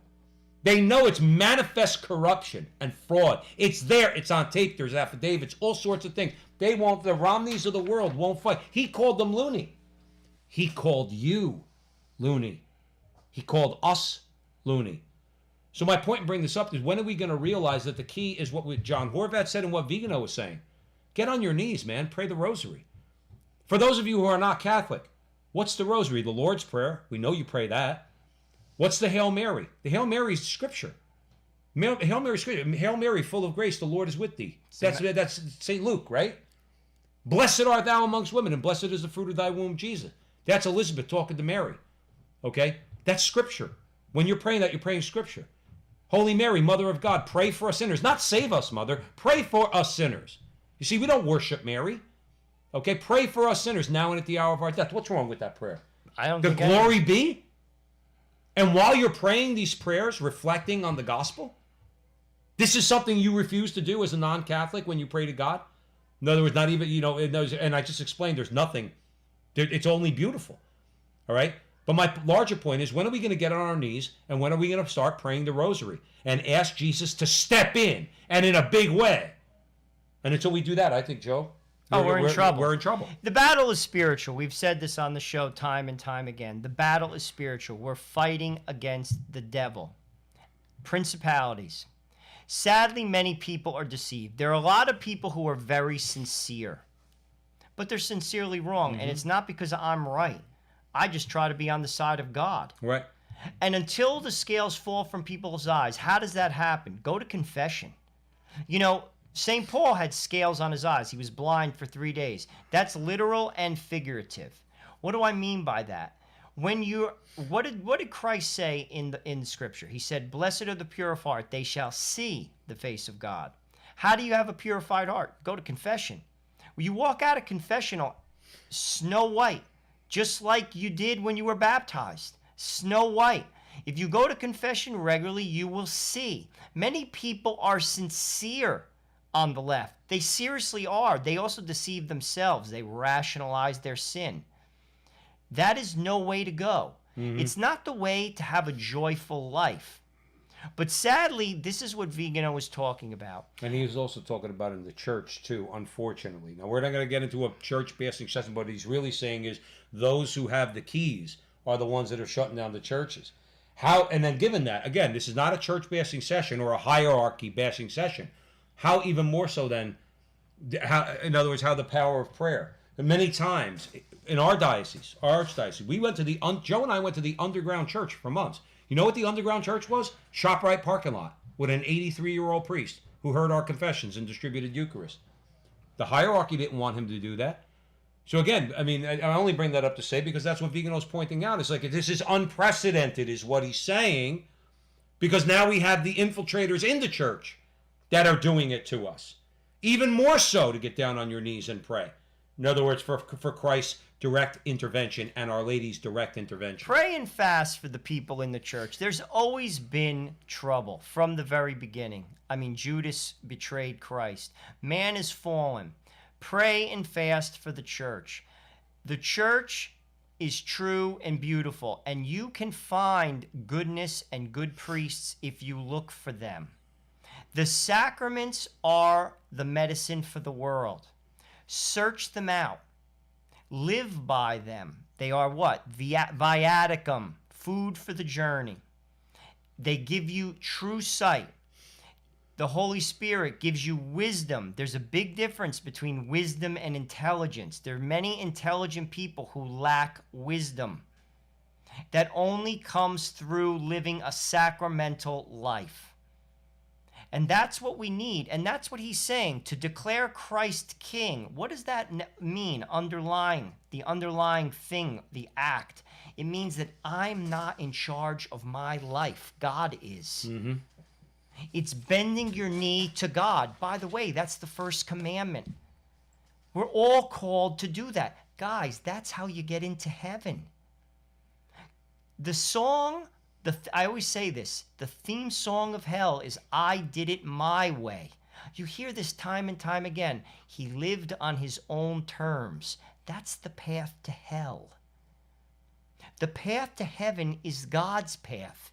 Declaring him king of your life, living by his rules and not your own, for the good of your soul and others. And that's how you transform society. This is what needs to be done, and it begins with you and me. With the help of God. That's what Vigano is saying. Declare Christ king. And he's also saying, if the leaders won't do it, you can do it. And you could do that in your family life. Yes. We all can do this. We all should do this. You know, it's very good to be hanging around and being friends with and praying for an expansion of your Catholic friends. Because you learn a lot. Like you mentioned also, by having friends who are true friends, they hold you accountable, they guide you, and we help and guide them. That's how real friendship works. Very quick before we're coming to the end of the show, really good idea for you to take a look at. My wife and I did. Think about enthroning your home to Christ, to the Sacred Heart of Jesus. A priest does it. It is an actual rite, okay, with prayers and reading, and it's very beautiful. And you're supposed to invite friends, okay, to come over, and while the priest is praying, and you're consecrating your home to Christ the King. There's a prayer, an act of consecration that you pray every day, recognizing Christ as the King of your family. Like Joe said, until everybody else comes around, bring them into your home first. That's a good idea. It's only an idea, okay? I think it's a very good one. I think primarily, pray that rosary, okay? Pray to Jesus Christ through the power of his Blessed Mother, okay? Every single day, as best you could. I miss sometimes, I'm not going to lie, okay? I do, all right? But my goal is to pray the rosary and other prayers every single day. And let Christ take control. That will truly, if you really care about this country, that'll put us back on the right path, I think. I would agree. It was a good show. Yep. So thank you all for joining us here at the Frontline with Joe and Joe. Joe Pasillo, Joe Resinello. We got deep into the breach today on the Crusade Channel, always on air and always online at crusadechannel.com, the last live radio station standing. We want to thank all of you for joining us today. Thank you, everybody, for all your comments. Please like, subscribe, share, hit that little bell on YouTube and all that fun stuff. Remember, subscribe, please, on YouTube and Facebook to Holy Faith Media. Jonathan Ross up in Canada produces our show for social media, and we're eternally grateful for him and the great job that he does. Most importantly, remember till the next time that our conversation is your conversation, and that conversation, it's going on everywhere. So we'll talk to you next week.